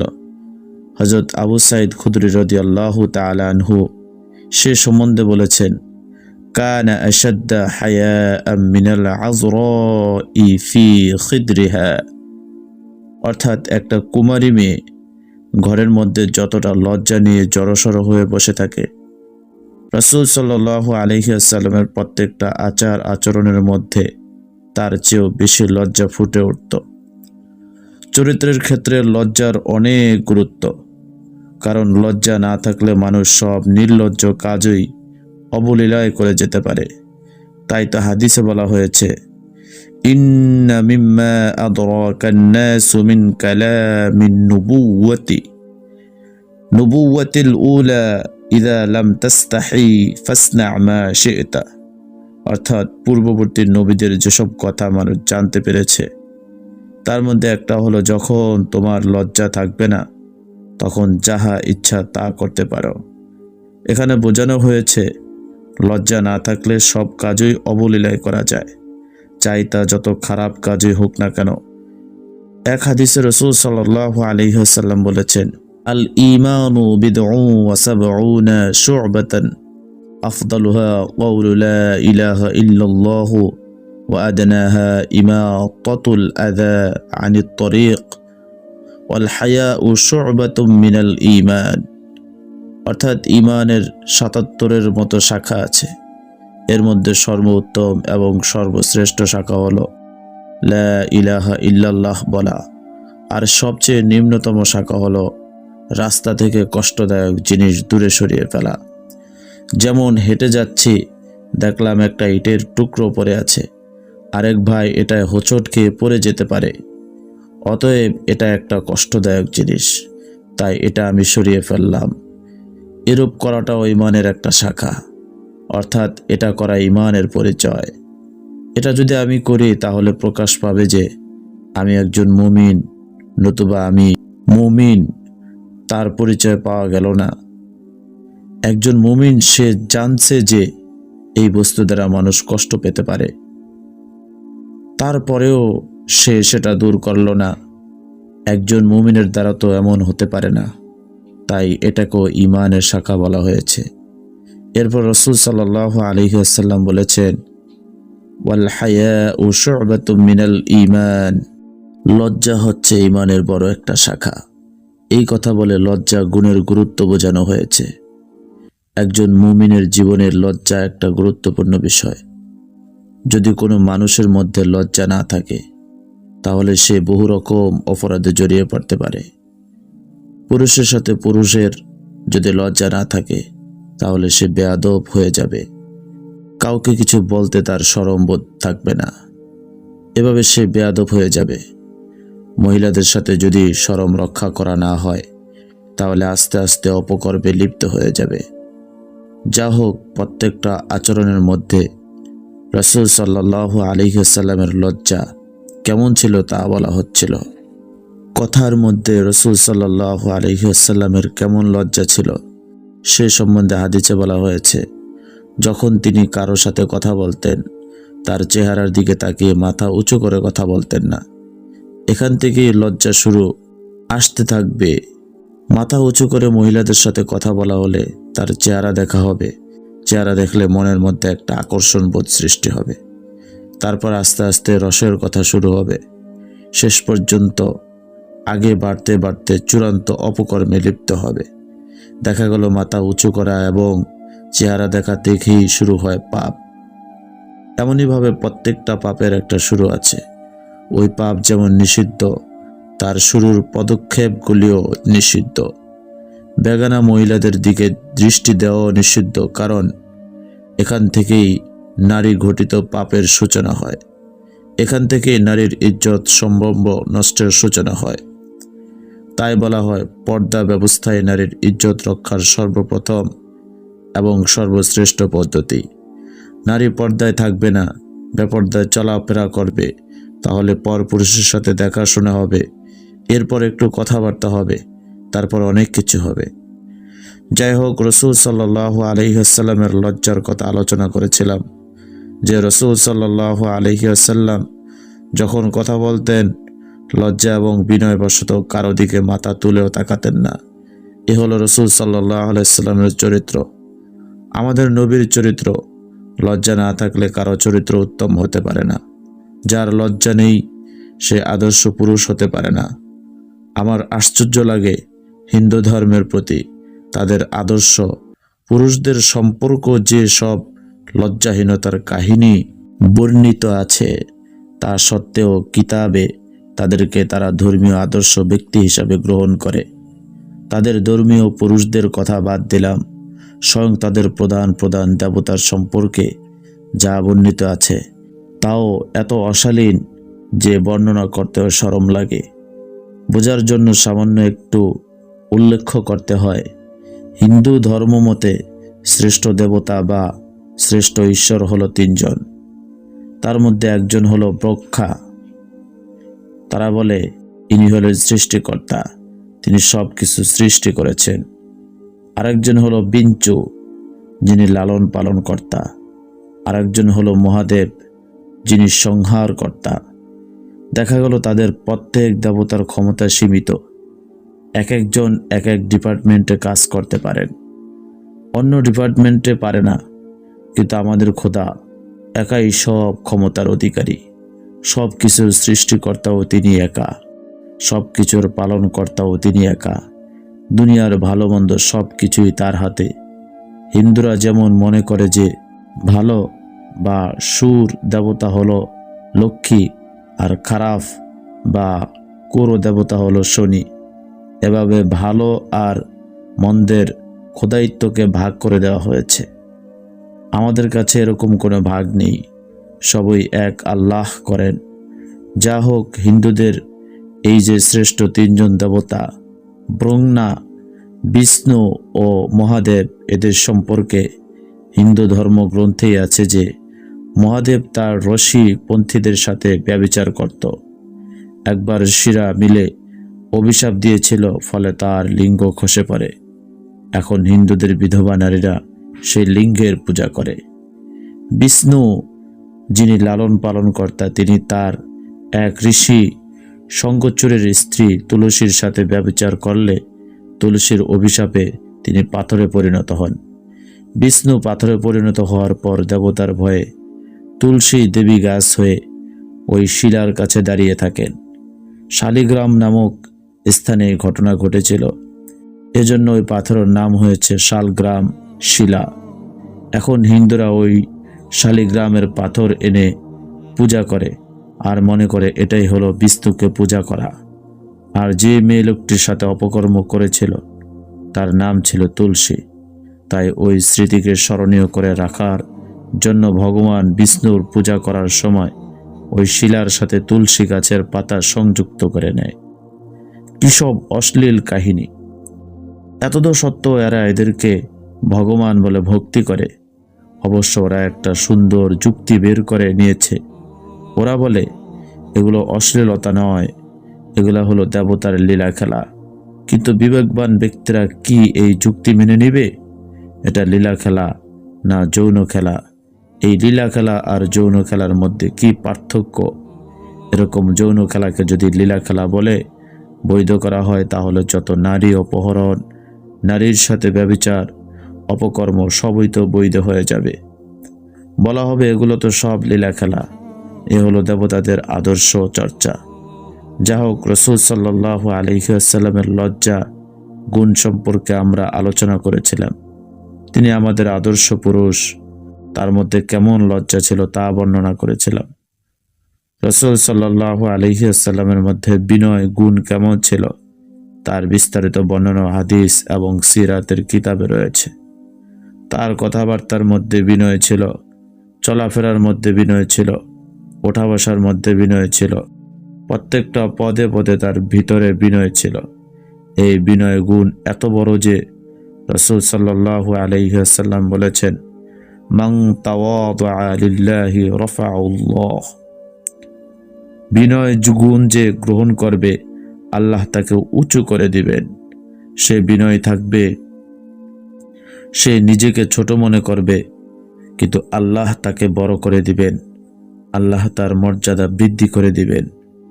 সে মাথা নত করে থাকবে, কিন্তু আল্লাহ তার মাথা উঁচু করে দিবেন। সে বড়াই দেখাবে না, কিন্তু আল্লাহ তাকে বড় করে দিবেন। এই থেকে বোঝা যায় বিনয় গুণ না থাকলে আল্লাহর কাছে বড় হওয়া যায় না। রাসূল সাল্লাল্লাহু আলাইহি ওয়াসাল্লামের অবস্থা এমন ছিল যখন তিনি চলতেন আমাদের মতো এরকম মাথা উঁচু করে বুক টান করে চলতেন না। হাদিসে এসেছে, কানা রাসূলুল্লাহ সাল্লাল্লাহু আলাইহি ওয়াসাল্লাম ইযা মাশা তাকাফফা কাআন্নামা ইয়ানহাত্তু মিন সাবাব। অর্থাৎ যখন রাসূল সাল্লাল্লাহু আলাইহি ওয়াসাল্লাম চলতেন ঝুঁকে ঝুঁকে চলতেন, মাথা নিচু করে চলতেন, মনে হতো যেন উঁচু জায়গা থেকে নিচু জায়গার দিকে নামছেন। বুক টান করে মাথা উঁচু করে তিনি চলতেন না। যখন অনেক লোকের সাথে চলতেন তখন আমাদের নেতাদের মতো দলের আগে আগে চলতেন না, বরং অন্যদেরকে আগে বাড়িয়ে দিয়ে তিনি পেছনে পেছনে চলতেন। হাদিসে এসেছে, কানা নবী সাল্লাল্লাহু আলাইহি ওয়াসাল্লাম ইযা মাশা মাশা আসহাবুহু আমামা। রাসূল সাল্লাল্লাহু আলাইহি ওয়াসাল্লাম যখন সাহাবাদের নিয়ে চলতেন তখন সাহাবীগণ তার আগে চলতেন। এরকম নয় যে নেতা আগে থাকবে আর অনুসারীরা পিছনে থাকবে। এতে মনের ভিতর গর্ববোধ সৃষ্টি হয়, অহংকার সৃষ্টি হয়। তাই রাসূল সাল্লাল্লাহু আলাইহি ওয়াসাল্লাম এরকম চলতেন না, বরং সাহাবীদেরকে আগে চলতে দিতেন। কোথাও তিনি পদমর্যাদার বড়াই ফোটাতেন না। সাহাবা একরামকে নিয়ে যখন তিনি মজলিসে বসতেন তখন বাহিরের কোনো অচেনা লোক আসলে রাসূল সাল্লাল্লাহু আলাইহি ওয়াসাল্লামকে চেনার জন্য তাকে জিজ্ঞাসা করতে হতো যে তোমাদের মধ্যে মুহাম্মদ কে? কারণ তিনি সাহাবীদের সাথে এমনভাবে মিলেমিশে একাকার হয়ে বসতেন যে বোঝাই যেত না মুহাম্মদ কে, মজলিস প্রধান কে। বসার মধ্যে পদমর্যাদার কোনো ভাব ফুটে উঠত না। তিনি ছিলেন শ্রেষ্ঠ নবী, আল্লাহর সবচেয়ে বড় প্রিয় পাত্র, যাকে সৃষ্টি করা না হলে আসমান, জমিন, জান্নাত, জাহান্নাম কিছুই সৃষ্টি করা হতো না। তারপরও তিনি এমন নিরহংকার ছিলেন যে একদিন একজন বৃদ্ধা মহিলা এসে নবীজি সাল্লাল্লাহু আলাইহি ওয়াসাল্লামকে বলল যে ইন্না লি ইলাইকা হাজ্জা, আপনার কাছে আমার একটা প্রয়োজন আছে। রাসূল সাল্লাল্লাহু আলাইহি ওয়াসাল্লাম বুঝলেন যে হয়তো বৃদ্ধার কোনো গোপন কথা আছে যা সে এই মজলিসে বলতে চায় না, বরং আমাকে একাকী বলতে চায়। তাই রাসূল সাল্লাল্লাহু আলাইহি ওয়াসাল্লাম তাকে বললেন, ইজলিসি ফি আইয়ি তরিকিল মাদিনাতি শিইতি আজলিস ইলাইক। ঠিক আছে, যান মদিনার যে কোনো রাস্তায় যে কোনো স্থানে গিয়ে বসুন, আমি এসে আপনার কথা শুনব এবং আপনার প্রয়োজন পূরণ করব। মজলিস থেকে তিনি উঠে গেলেন বৃদ্ধার কথা শোনার জন্য। পদের মর্যাদার প্রতি কোনো ভ্রুক্ষেপও তিনি করলেন না। রাসূল সাল্লাল্লাহু আলাইহি ওয়াসাল্লাম বাইরে থেকে যখন মজলিসে আসতেন তখন সাহাবায়ে কেরাম রাসূল সাল্লাল্লাহু আলাইহি ওয়াসাল্লামের আগমনে সম্মানার্থে দাঁড়িয়ে যেতেন, কিন্তু রাসূল সাল্লাল্লাহু আলাইহি ওয়াসাল্লাম এটা পছন্দ করতেন না। সাহাবায়ে কেরাম রাসূল সাল্লাল্লাহু আলাইহি ওয়াসাল্লাম এটা অপছন্দ করেন টের পেয়ে পরবর্তীতে দাঁড়ানো ছেড়ে দিয়েছিলেন। হাদিসে বর্ণিত হয়েছে, কানু ইযা রাআউহু লাম ইয়াকুমু লিমা ইয়ালামুনা মিন কারাহিয়াতিহি লিযালিক।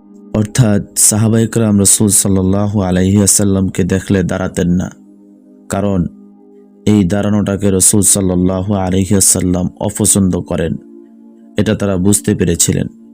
এখন চিন্তা করে দেখুন, যারা বলে যে রাসূল সাল্লাল্লাহু আলাইহি ওয়াসাল্লামের নামে দরুদ শরীফ পড়া হলে রাসূল সাল্লাল্লাহু আলাইহি ওয়াসাল্লাম হাজির হয়ে যান। কাজী মিলাদে দরুদ শরীফ পড়ার সময় কিয়াম করতে হবে, অর্থাৎ দাঁড়াতে হবে। তাদের কথা কতটুকু যুক্তিসঙ্গত?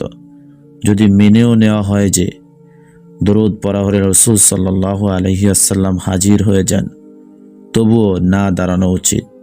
কারণ সাহাবায়ে কেরাম রাসূল সাল্লাল্লাহু আলাইহি ওয়াসাল্লামের জীবদ্দশায় চোখের সামনে রাসূল সাল্লাল্লাহু আলাইহি ওয়াসাল্লামকে দেখতেন, তারপরও দাঁড়াতেন না, এবং দাঁড়ানোকে রাসূল সাল্লাল্লাহু আলাইহি ওয়াসাল্লামও অপছন্দ করতেন। অতএব কিয়াম করাটা সাহাবীদের আদর্শ বিরোধী, এবং এটা এমন এক কাজ যা স্বয়ং রাসূল সাল্লাল্লাহু আলাইহি ওয়াসাল্লামও অপছন্দ করতেন। রাসূল সাল্লাল্লাহু আলাইহি ওয়াসাল্লামের ভক্তির নামে এমন কাজ করলাম যা রাসূল সাল্লাল্লাহু আলাইহি ওয়াসাল্লাম অপছন্দ করেন, এটা বোকামি ছাড়া আর কিছুই নয়।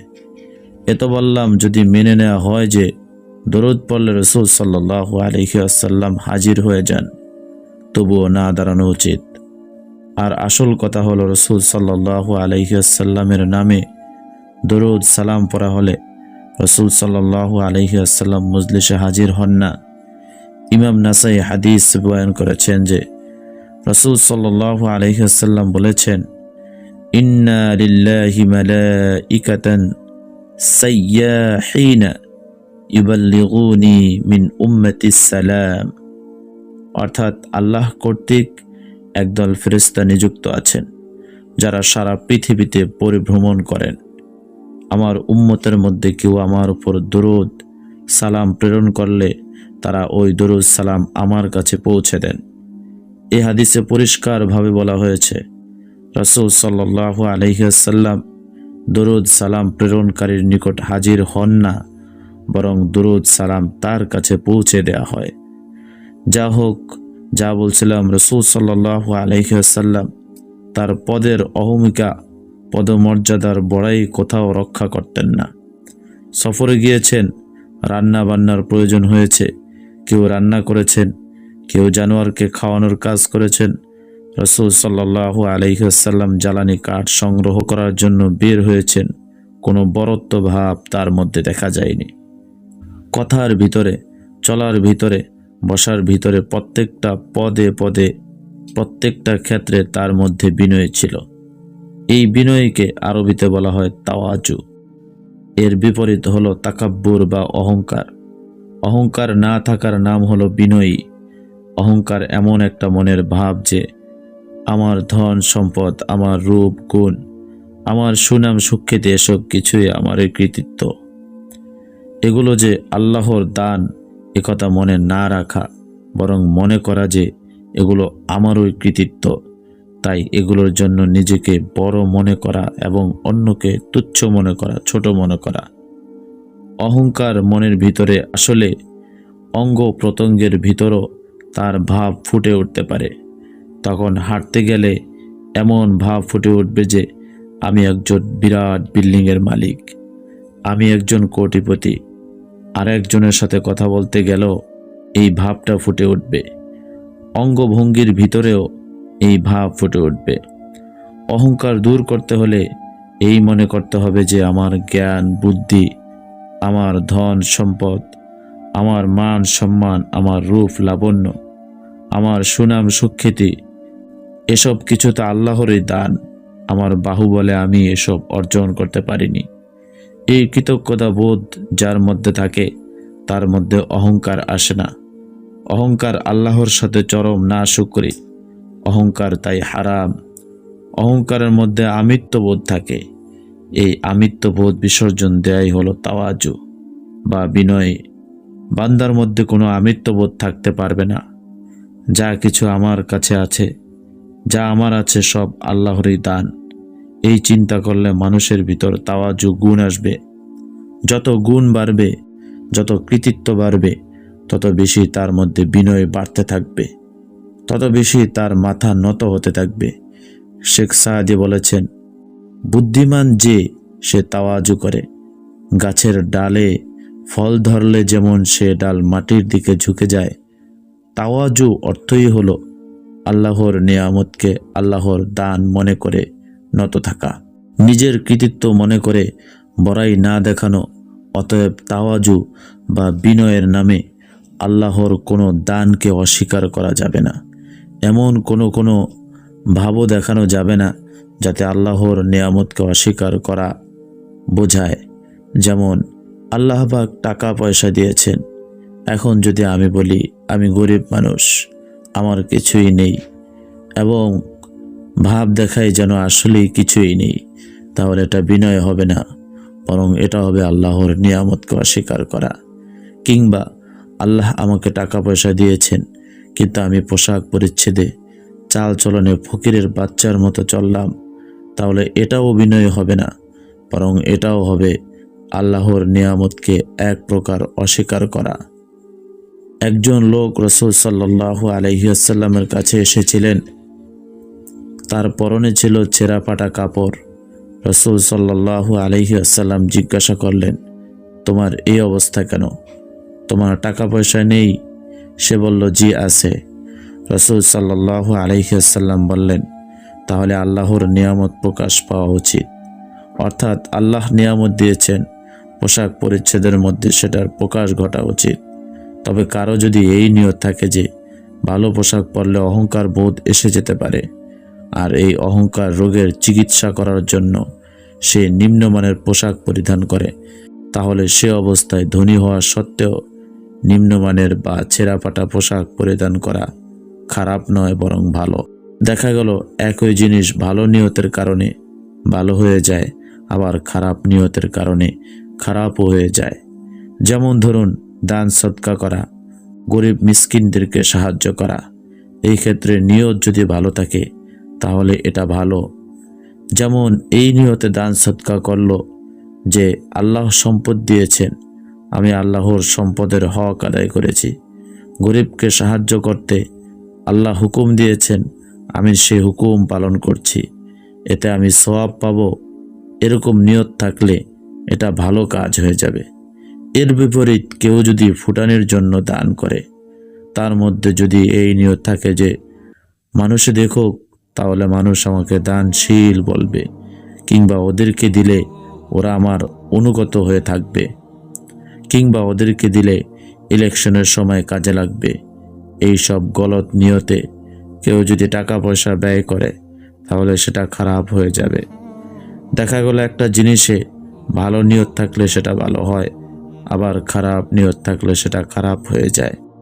তাই শুধু ছেঁড়া ফাটা তালি দেওয়া পোশাক পরিধান করলেই তাওয়াজু হয়ে যাবে না, নিয়ত কি তাও দেখতে হবে। অনেক কিছু বাহ্যিকভাবে দেখতে তাওয়াজু মনে হয়, কিন্তু আসলে সেটা তাওয়াজু নয়। যেমন ধনীর কাছে যে কেউ যদি কাচুমাচু করে হাত কসলায়, তাহলে দেখতে দেখাবে এটা তাওয়াজু বা বিনয়ী, কিন্তু আসলে এটা বিনয় নয়, এটা হলো চাটুকারিতা। ধনীর কাছ থেকে কিছু মাল পানি অর্জন করার জন্যই এরকম করা হয়, এটা তাওয়াজু নয়। এর দ্বারা সম্মান বৃদ্ধি পায় না, বরং এভাবে নিজেকে অপমান করা হয়। এ ধরনের ক্ষেত্রের জন্য হাদিসে বলা হয়েছে, লা ইয়ামবাগি লিল মুমিনি আন ইউযিল্লা নাফসাহ, কোনো মুমিনের জন্য এটা জায়েজ নয়, কোনো মুমিনের জন্য এটা শোভনীয় নয় যে সে নিজেকে অপমানিত করবে। তাওয়াজুর নামে নিজেকে অপমানিত করা যাবে না। আত্মমর্যাদা বোধ থাকতে হবে। আত্মমর্যাদা বোধ একটা বড় চারিত্রিক গুণ। আমি গরিব হতে পারি, কিন্তু ধনীর কাছে মাথা নত করতে পারি না। হযরত ইবনে মাসউদ রাদিয়াল্লাহু তাআলা আনহু একজন বড় সাহাবী, তিনি বলেছেন, মান খাদাআ নাফসাহু লিগনিয়্যিন তামাআন লিমা ইনদাহু যাহাবা সুলুসা দীনিহি ওয়া শাতরু মুরুওয়াতিহি। কেউ যদি কোনো ধনী মানুষের কাছে মাথা নত করে তার কাছ থেকে কিছু পাওয়ার আশায়, তাহলে তার দিন ধর্মের 2/3 খতম হয়ে গেল। ধনীর সামনে এরকম মাথা নত করাটা আসলে তাওয়াজু নয়, আসলে এটা বিনয় নয়, এটা হলো নিজের মান সম্মানকে ভুল লুণ্ঠিত করা, নিজের আত্মমর্যাদাকে বিসর্জন দিয়ে দেয়া। এটার নাম তাওয়াজু নয়। তাওয়াজু হলো এই বোধ থাকা যে প্রত্যেকটা গুণ যা আমার অর্জন হয়েছে তা আল্লাহর দান, তা আমার কৃতিত্ব নয়, অতএব সেটার জন্য আমি বড়াই দেখাতে পারি না। মনের মধ্যে এই বোধ থাকার নাম হলো তাওয়াজু। আল্লাহ পাক দেনেওয়ালা, এই অনুভূতির নাম হলো তাওয়াজু। আমার কিছু নয়, মানুষের কিছু নয়, আমার কোনো কৃতিত্ব নয়, মানুষের কোনো কৃতিত্ব নয়, এই উপলব্ধি জাগ্রত থাকার নামই হলো তাওয়াজু। তাই বলা হয়েছে, ধনীর কাছে মাথা উঁচু করে থাকাই তাওয়াজু, তার কাছে মাথা নিচু করা তাওয়াজু নয়। কারণ তার কাছে যখন মাথা নিচু করা হবে, তখন আল্লাহ দেনেওয়ালা এই অনুভূতি জাগ্রত থাকবে না, বরং তাকে দেনেওয়ালা মনে করেই তো তার কাছে মাথা নত করা হবে। যা হোক, যে কথা বলা হচ্ছিল, তাওয়াজু বা বিনয় হলো মানুষের চরিত্রের একটা মৌলিক বিষয়। এটা একটা বড় গুণ। যে ব্যক্তি এই চরিত্র গ্রহণ করবে, যে ব্যক্তি তাওয়াজু গুণ ইখতিয়ার করবে, এই গুণের উসিলায় আল্লাহ তার মর্যাদাকে অনেক বৃদ্ধি করে দিবেন। মর্যাদার সাথে বিনয়ের তাই বিশেষ সম্পর্ক রয়েছে। যিনি যত বেশি বিনয়ী, তিনি তত বেশি মর্যাদাবান। আবার বলা যায়, যিনি যত বেশি মর্যাদাবান, তিনি তত বেশি বিনয়ী। যার ভিতর যত গুণ বেশি, তার তত বেশি বিনয়ী হওয়া উচিত, কারণ তার প্রতি আল্লাহর অনুগ্রহ বেশি। এই অনুগ্রহের কথা স্মরণ করেই আল্লাহর সামনে তার মাথা নত করা উচিত। যে গাছের ফল যত বেশি, সেই গাছের ডাল তত বেশি নত হয়ে যায়। এটাই হলো প্রকৃতির নিয়ম। এই মাথা নত হওয়ার কারণে ওই গাছের মর্যাদা কমে না, বরং বাড়ে। ওই গাছ মানুষের কাছে প্রিয় হয়ে ওঠে তাওয়াজুর কারণেও, তাই কারো মর্যাদা কমে না বরং বাড়ে। এই মাথা নত হওয়ার কারণে ওই গাছের মর্যাদা কমে না বরং বাড়ে। ওই গাছ মানুষের কাছে প্রিয় হয়ে ওঠে তাওয়াজুর কারণেও, তাই কারো মর্যাদা কমে না বরং বাড়ে। তাওয়াজুর দ্বারা মানুষের কাছে প্রিয় হওয়া যায়। কবি বলেন, হে মন, তুমি যদি বিনয় অবলম্বন করো, তাহলে সারা দুনিয়ার মানুষ তোমাকে ভালোবাসতে শুরু করবে। রাসূল সাল্লাল্লাহু আলাইহি ওয়াসাল্লাম সবচেয়ে বেশি গুণের অধিকারী ব্যক্তি ছিলেন, তাই তার মধ্যে বিনয় ও সবচেয়ে বেশি ছিল। সারা দুনিয়ার মধ্যে সবচেয়ে বেশি ভালোবাসাও তিনি অর্জন করেছেন। আল্লাহ আমাদেরকে রাসূল সাল্লাল্লাহু আলাইহি ওয়াসাল্লামের আদর্শ অনুসরণ করার তৌফিক দান করুন। সুপ্রিয় দর্শক মণ্ডলী, আমার প্রিয় ভাই ও বোনেরা, এ হলো দুটি ঠিকানা, এ হলো দুটি পরিণতি প্রত্যেক নারী পুরুষকে, যার মুখোমুখি হতে হবে। আমরা যদি প্রতিদিন এই কথাগুলো শুনি এবং শুনাই, তাহলে আমাদের এই উদাসীনতার এই অবস্থাটা থাকবে না। যা আজ চলছে, এক্ষেত্রে সঠিক পথে পৌঁছাতে এবং শুভ পরিণতি লাভ করতে আমাদের জন্য হযরত মুহাম্মদ সাল্লাল্লাহু আলাইহি ওয়াসাল্লাম একটি পথ নিয়ে এসেছেন, যার নাম হলো ইসলাম, যার নাম কুরআন, যার নাম শরীয়ত। ইসলাম পূর্ণাঙ্গ জীবন ব্যবস্থা। নবীজি সাল্লাল্লাহু আলাইহি ওয়াসাল্লাম এর রিসালাত যেমন পূর্ণাঙ্গ, তেমনি তার শরীয়ত পূর্ণাঙ্গ। আল্লাহর দরবারে সকল বিষয়ে নবীজি পূর্ণাঙ্গ, তার দ্বীনও পূর্ণাঙ্গ। আল্লাহ হযরত মুহাম্মদ সাল্লাল্লাহু আলাইহি ওয়াসাল্লাম এর নবুয়তকে সমাপ্ত করে দিয়েছেন। তার উপর আসমানি কিতাবের অবতরণের ধারা বন্ধ করে দিয়েছেন এবং তাকে সমগ্র বিশ্ববাসীর পথ প্রদর্শক নিযুক্ত করেছেন। কোন নবী এসেছেন নিজের সম্প্রদায়ের জন্য, কোন নবী এসেছেন নিজের গোত্রের জন্য, কোন নবী এসেছেন নিজ দেশের জন্য। কিন্তু আল্লাহ যখন আমাদের নবীকে প্রেরণ করলেন, তখন বললেন লিল আলামিন নাযীরা, বিশ্বজগতের জন্য সতর্ককারী রূপে।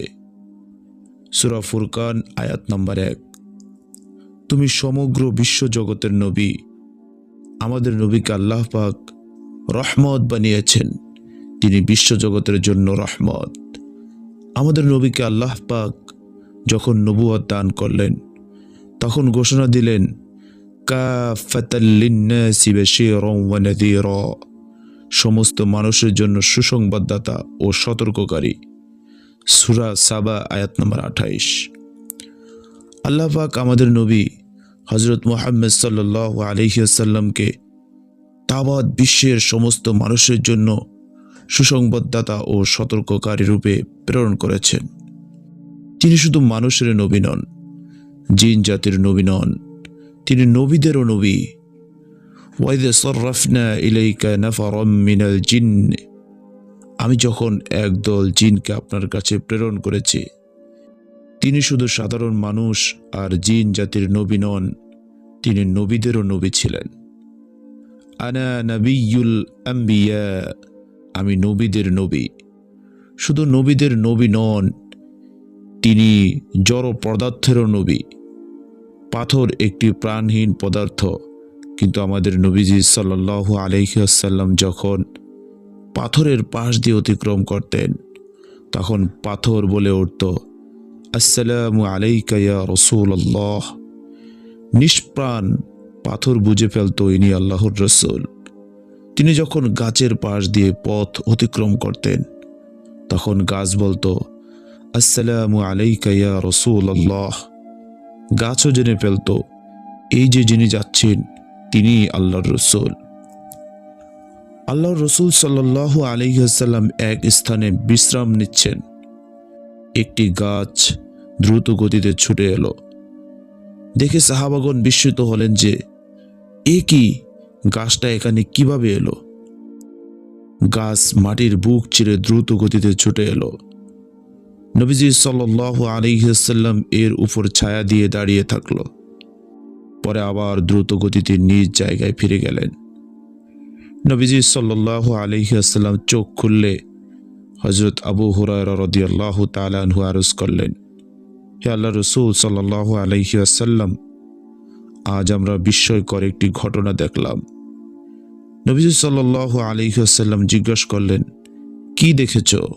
আবু হুরায়রা রাদিয়াল্লাহু তাআলা আনহু বললেন, ওই গাছটির প্রতি তাকিয়ে বললেন, গাছটি আমার থেকে দূরে ছিল। সে আল্লাহর কাছে আরজি পেশ করেছেন, হে আমার মাওলা, তোমার হাবিব এত কাজ দিয়ে অতিক্রম করবে আর আমি তার সাক্ষাৎ লাভে ধন্য হব না? এ তো হতে পারে না। তুমি আমাকে অনুমতি দাও, আমি তার সাথে সাক্ষাৎ লাভে ধন্য হতে চাই। আল্লাহ তাকে অনুমতি দিলেন। ফলে সেখান থেকে ছুটে এসেছেন এবং আমাকে দেখে নিজের চোখ দুটোকে শীতল করেছে। পরে নিজ জায়গায় ফিরে গিয়েছে। তো গাছেরা জানে ইনি কেমন শাহেনশাহ রসুল, গাছেরাও জানে ইনি কেমন মহান রসুল। প্রাণীরাও নবীজি সাল্লাল্লাহু আলাইহি ওয়াসাল্লামকে সম্মান করতেন। নবীজি সাল্লাল্লাহু আলাইহি ওয়াসাল্লাম প্রাণীদের নবী ছিলেন। এক বেদুইন এসে বলল, হে আল্লাহর রাসূল সাল্লাল্লাহু আলাইহি ওয়াসাল্লাম, আমার উটটি অবাধ্য হয়ে গিয়েছে, মাতাল হয়ে গেছে। উট যখন মাতাল হয়ে যায় তখন সিংহের চেয়েও বেশি হিংস্র ও বিপজ্জনক হয়ে ওঠে। নবীজি সাল্লাল্লাহু আলাইহি ওয়াসাল্লাম বললেন, ঠিক আছে, চলো দেখি। আল্লাহর রাসূল সাল্লাল্লাহু আলাইহি ওয়াসাল্লাম বেদুইনকে নিয়ে হাঁটা দিলেন। উটটি এক বাগানে বাঁধা ছিল। নবীজি সাল্লাল্লাহু আলাইহি ওয়াসাল্লাম বললেন, বাগানের দরজা খুলে দাও। বেদুইন আতকে উঠে বলল, ইয়া রাসূলুল্লাহ, উট আপনার ক্ষতি করে ফেলবে। নবীজি সাল্লাল্লাহু আলাইহি ওয়াসাল্লাম বললেন, তুমি দরজাটা খুলে দাও। বেদুইন ছুটে গিয়ে বাগানের দরজাটা খুলে দিল। নবীজি সাল্লাল্লাহু আলাইহি ওয়াসাল্লাম ভিতরে প্রবেশ করলেন। দেখলেন উটটির মুখ থেকে ফেনা বের হচ্ছে।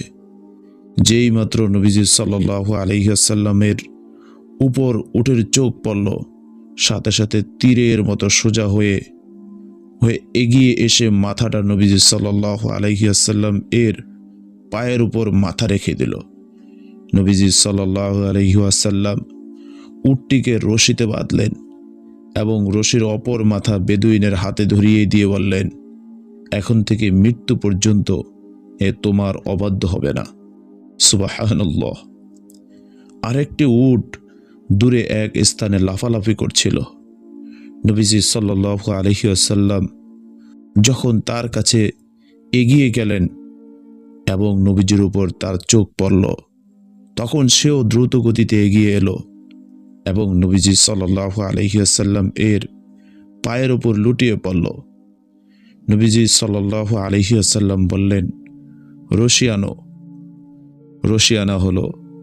নবীজি সাল্লাল্লাহু আলাইহি ওয়াসাল্লাম উটটিকে বাঁধলেন এবং বললেন, এই নাও, এই উট কোনো দিন তোমার অবাধ্য হবে না। জন্তুরাও জানে ইনি আল্লাহর রসূল, ইনি সমগ্র জগতের রসূল, ইনি সমস্ত মানুষের রসূল, ইনি সর্বকালের সেরা রসূল, ইনি আল্লাহর পেয়ারা রসূল। সুপ্রিয় দর্শক মণ্ডলী, যখন খায়বার জয় হলো এবং মালে গনিমত হাতে এলো, তখন তার মধ্যে একটি গাধা ছিল। গাধাটি নবীজি সাল্লাল্লাহু আলাইহি ওয়াসাল্লামের দিকে এগিয়ে এসে অবস্থার ভাষায় বলল, হে আল্লাহ রসূল, আমি কুলীন গাধা। নবীজি সাল্লাল্লাহু আলাইহি ওয়াসাল্লাম জিজ্ঞাসা করলেন, তা কিভাবে? গাধা বলল, আমার পিতৃপুরুষদের পিঠে নবীগণ সওয়ার হয়েছেন, আমি আমার বংশের প্রজন্ম, আপনি আমাকে আপনার ভাগে রাখুন। নবীজি সাল্লাল্লাহু আলাইহি ওয়াসাল্লাম বললেন, ঠিক আছে। তিনি গাধাটিকে নিজের ভাগে নিয়ে নিলেন। তিনি সেটিতে সওয়ার হতেন। গাধাটির নাম ছিল ইয়াফুর। যদি কখনো এমন হতো যে কাছে কেউ নেই অথচ কোনো সাহাবীকে ডাকতে হবে, তখন নবীজি সাল্লাল্লাহু আলাইহি ওয়াসাল্লাম গাধাটিকে বলতেন, যাও তো আবু বকরকে ডেকে নিয়ে আসো। গাধা ছুটে যেত এবং গিয়ে দরজায় সজোরে আঘাত করত। তখন ঘরের লোকেরা ভয় পেয়ে যেত যে কি হলো, এমন হচ্ছে কেন হঠাৎ। কিন্তু দরজা খুললে দেখা যেত যে ইয়াফুর দাঁড়িয়ে আছে। তাতে বুঝে নিতেন রাসূল সাল্লাল্লাহু আলাইহি ওয়াসাল্লাম আমাকে যেতে বলেছেন। যেদিন নবীজি সাল্লাল্লাহু আলাইহি ওয়াসাল্লাম এর ওফাত হলো, ইয়াফুরের সেদিনকার ক্রন্দন ছিল দেখবার মতো। জন্তুটি জ্ঞান শূন্য হয়ে এদিক ওদিক ছোটাছুটি শুরু করে দিয়েছিল। এমনকি তার স্থিরতা আর ফিরে আসেনি। সেই অবস্থায় সে একটি কূপের মধ্যে লাফিয়ে পড়ে জীবন দিয়ে দিল। আল্লাহ রসুল সাল্লাল্লাহু আলাইহি ওয়াসাল্লাম জান্নাতের পথ দেখাতে এসেছেন, যার নবুয়তের সামনে সবাই মাথা নত করেছিল। নবীজি সাল্লাল্লাহু আলাইহি ওয়াসাল্লাম যেদিন জন্মগ্রহণ করেন, সেদিন এক সমুদ্রের মাছেরা আরেক সমুদ্রের মাছদের মোবারক জানিয়েছিল যে বিশ্বনবী তিনি এসে পড়েছেন। সমস্ত জগতের প্রতিমারা ভূতলে লুটিয়ে পড়েছিল। রাজা বাদশাহদের সিংহাসন উল্টে গিয়েছিল, কারণ দুজাহানের বাদশাহ এসে পড়েছেন। বিশ্বনেতার আগমন ঘটে গেছে। জমিনের প্রাণীও সাক্ষী দিল নবীর নবুয়তের। এক বেদুইন একটি মৃত্যু গুই এনে নবীজি সাল্লাল্লাহু আলাইহি ওয়াসাল্লামের সামনে নিক্ষেপ করল। কাকলাস থেকে 10 গুণ বড় একটা জীব, দেখতে ঠিক কাকলাসের মতো, কিন্তু সাইজে 10 গুণ বড়। যে যাযাবরদের কোনো ধর্ম থাকে না, তারা আজও গুই ধরে ধরে খায়। আরবরাও গুই খেত, কিছু আরব এখনও খায়। বেদুইন গুইটি শিকার করে এনেছে। সে মৃত জন্তুটি নবীজির দিকে ছুঁড়ে ফেলে বলল, এটা যদি বলে আপনি নবী, তাহলে আমি মেনে নেব।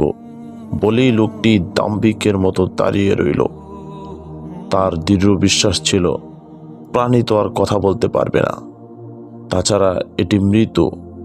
আমি দেখতে চাই এই মৃত প্রাণীটি কিভাবে আপনার নবী হওয়ার সাক্ষ্য প্রদান করেন। নবীজি সাল্লাল্লাহু আলাইহি ওয়াসাল্লাম সামনে পড়ে থাকা মৃত গুইটির প্রতি তাকিয়ে বললেন, ওহে গুই। সাথে সাথে গুইটির চোখ খুলে গেল, মাথাটা উপরে তুলল, তারপর স্পষ্ট আরবি ভাষায় উত্তর দিল, লাব্বাইকা ইয়া রাসূলুল্লাহ, আমি হাজির হে আল্লাহ রসুল। নবীজি সাল্লাল্লাহু আলাইহি ওয়াসাল্লাম জিজ্ঞাসা করলেন, মান তা'বুদ, তুমি কার ইবাদত করো, তোমার রব কে? সে উত্তর দিল, মান কানা আরশুহু আলাস সামাই ফিল আরদি, সুলতানুহু ফিল বাহরি, সাবিলুহু ফিল জান্নাতি, রাহমাতুহু ফিন নারি ইকাবুহু। আমি সেই সত্তার ইবাদত করি, আকাশে যার আরশ, পৃথিবীতে যার রাজত্ব, সমুদ্রে যার পথ, জাহান্নামে যার শাস্তি, নবীজি সাল্লাল্লাহু আলাইহি ওয়াসাল্লাম জিজ্ঞাসা করলেন, মান আনা, বলো তো আমি কে? গুই বলল, আনতা রাসূলু রাব্বিল আলামিন ওয়া খাতামুন নবিয়্যিন, আপনি বিশ্বজগতের প্রভুর রাসূল এবং শেষ নবী।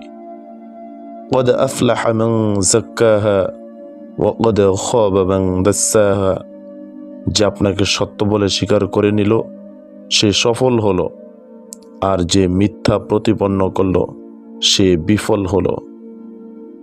এমন রসুল পাওয়ার পরও যে উম্মত তার আদর্শ পরিত্যাগ করে অন্যদের পথ অবলম্বন করে, তারা ধ্বংস হবে না তো কি হবে, কারা ধ্বংস হবে?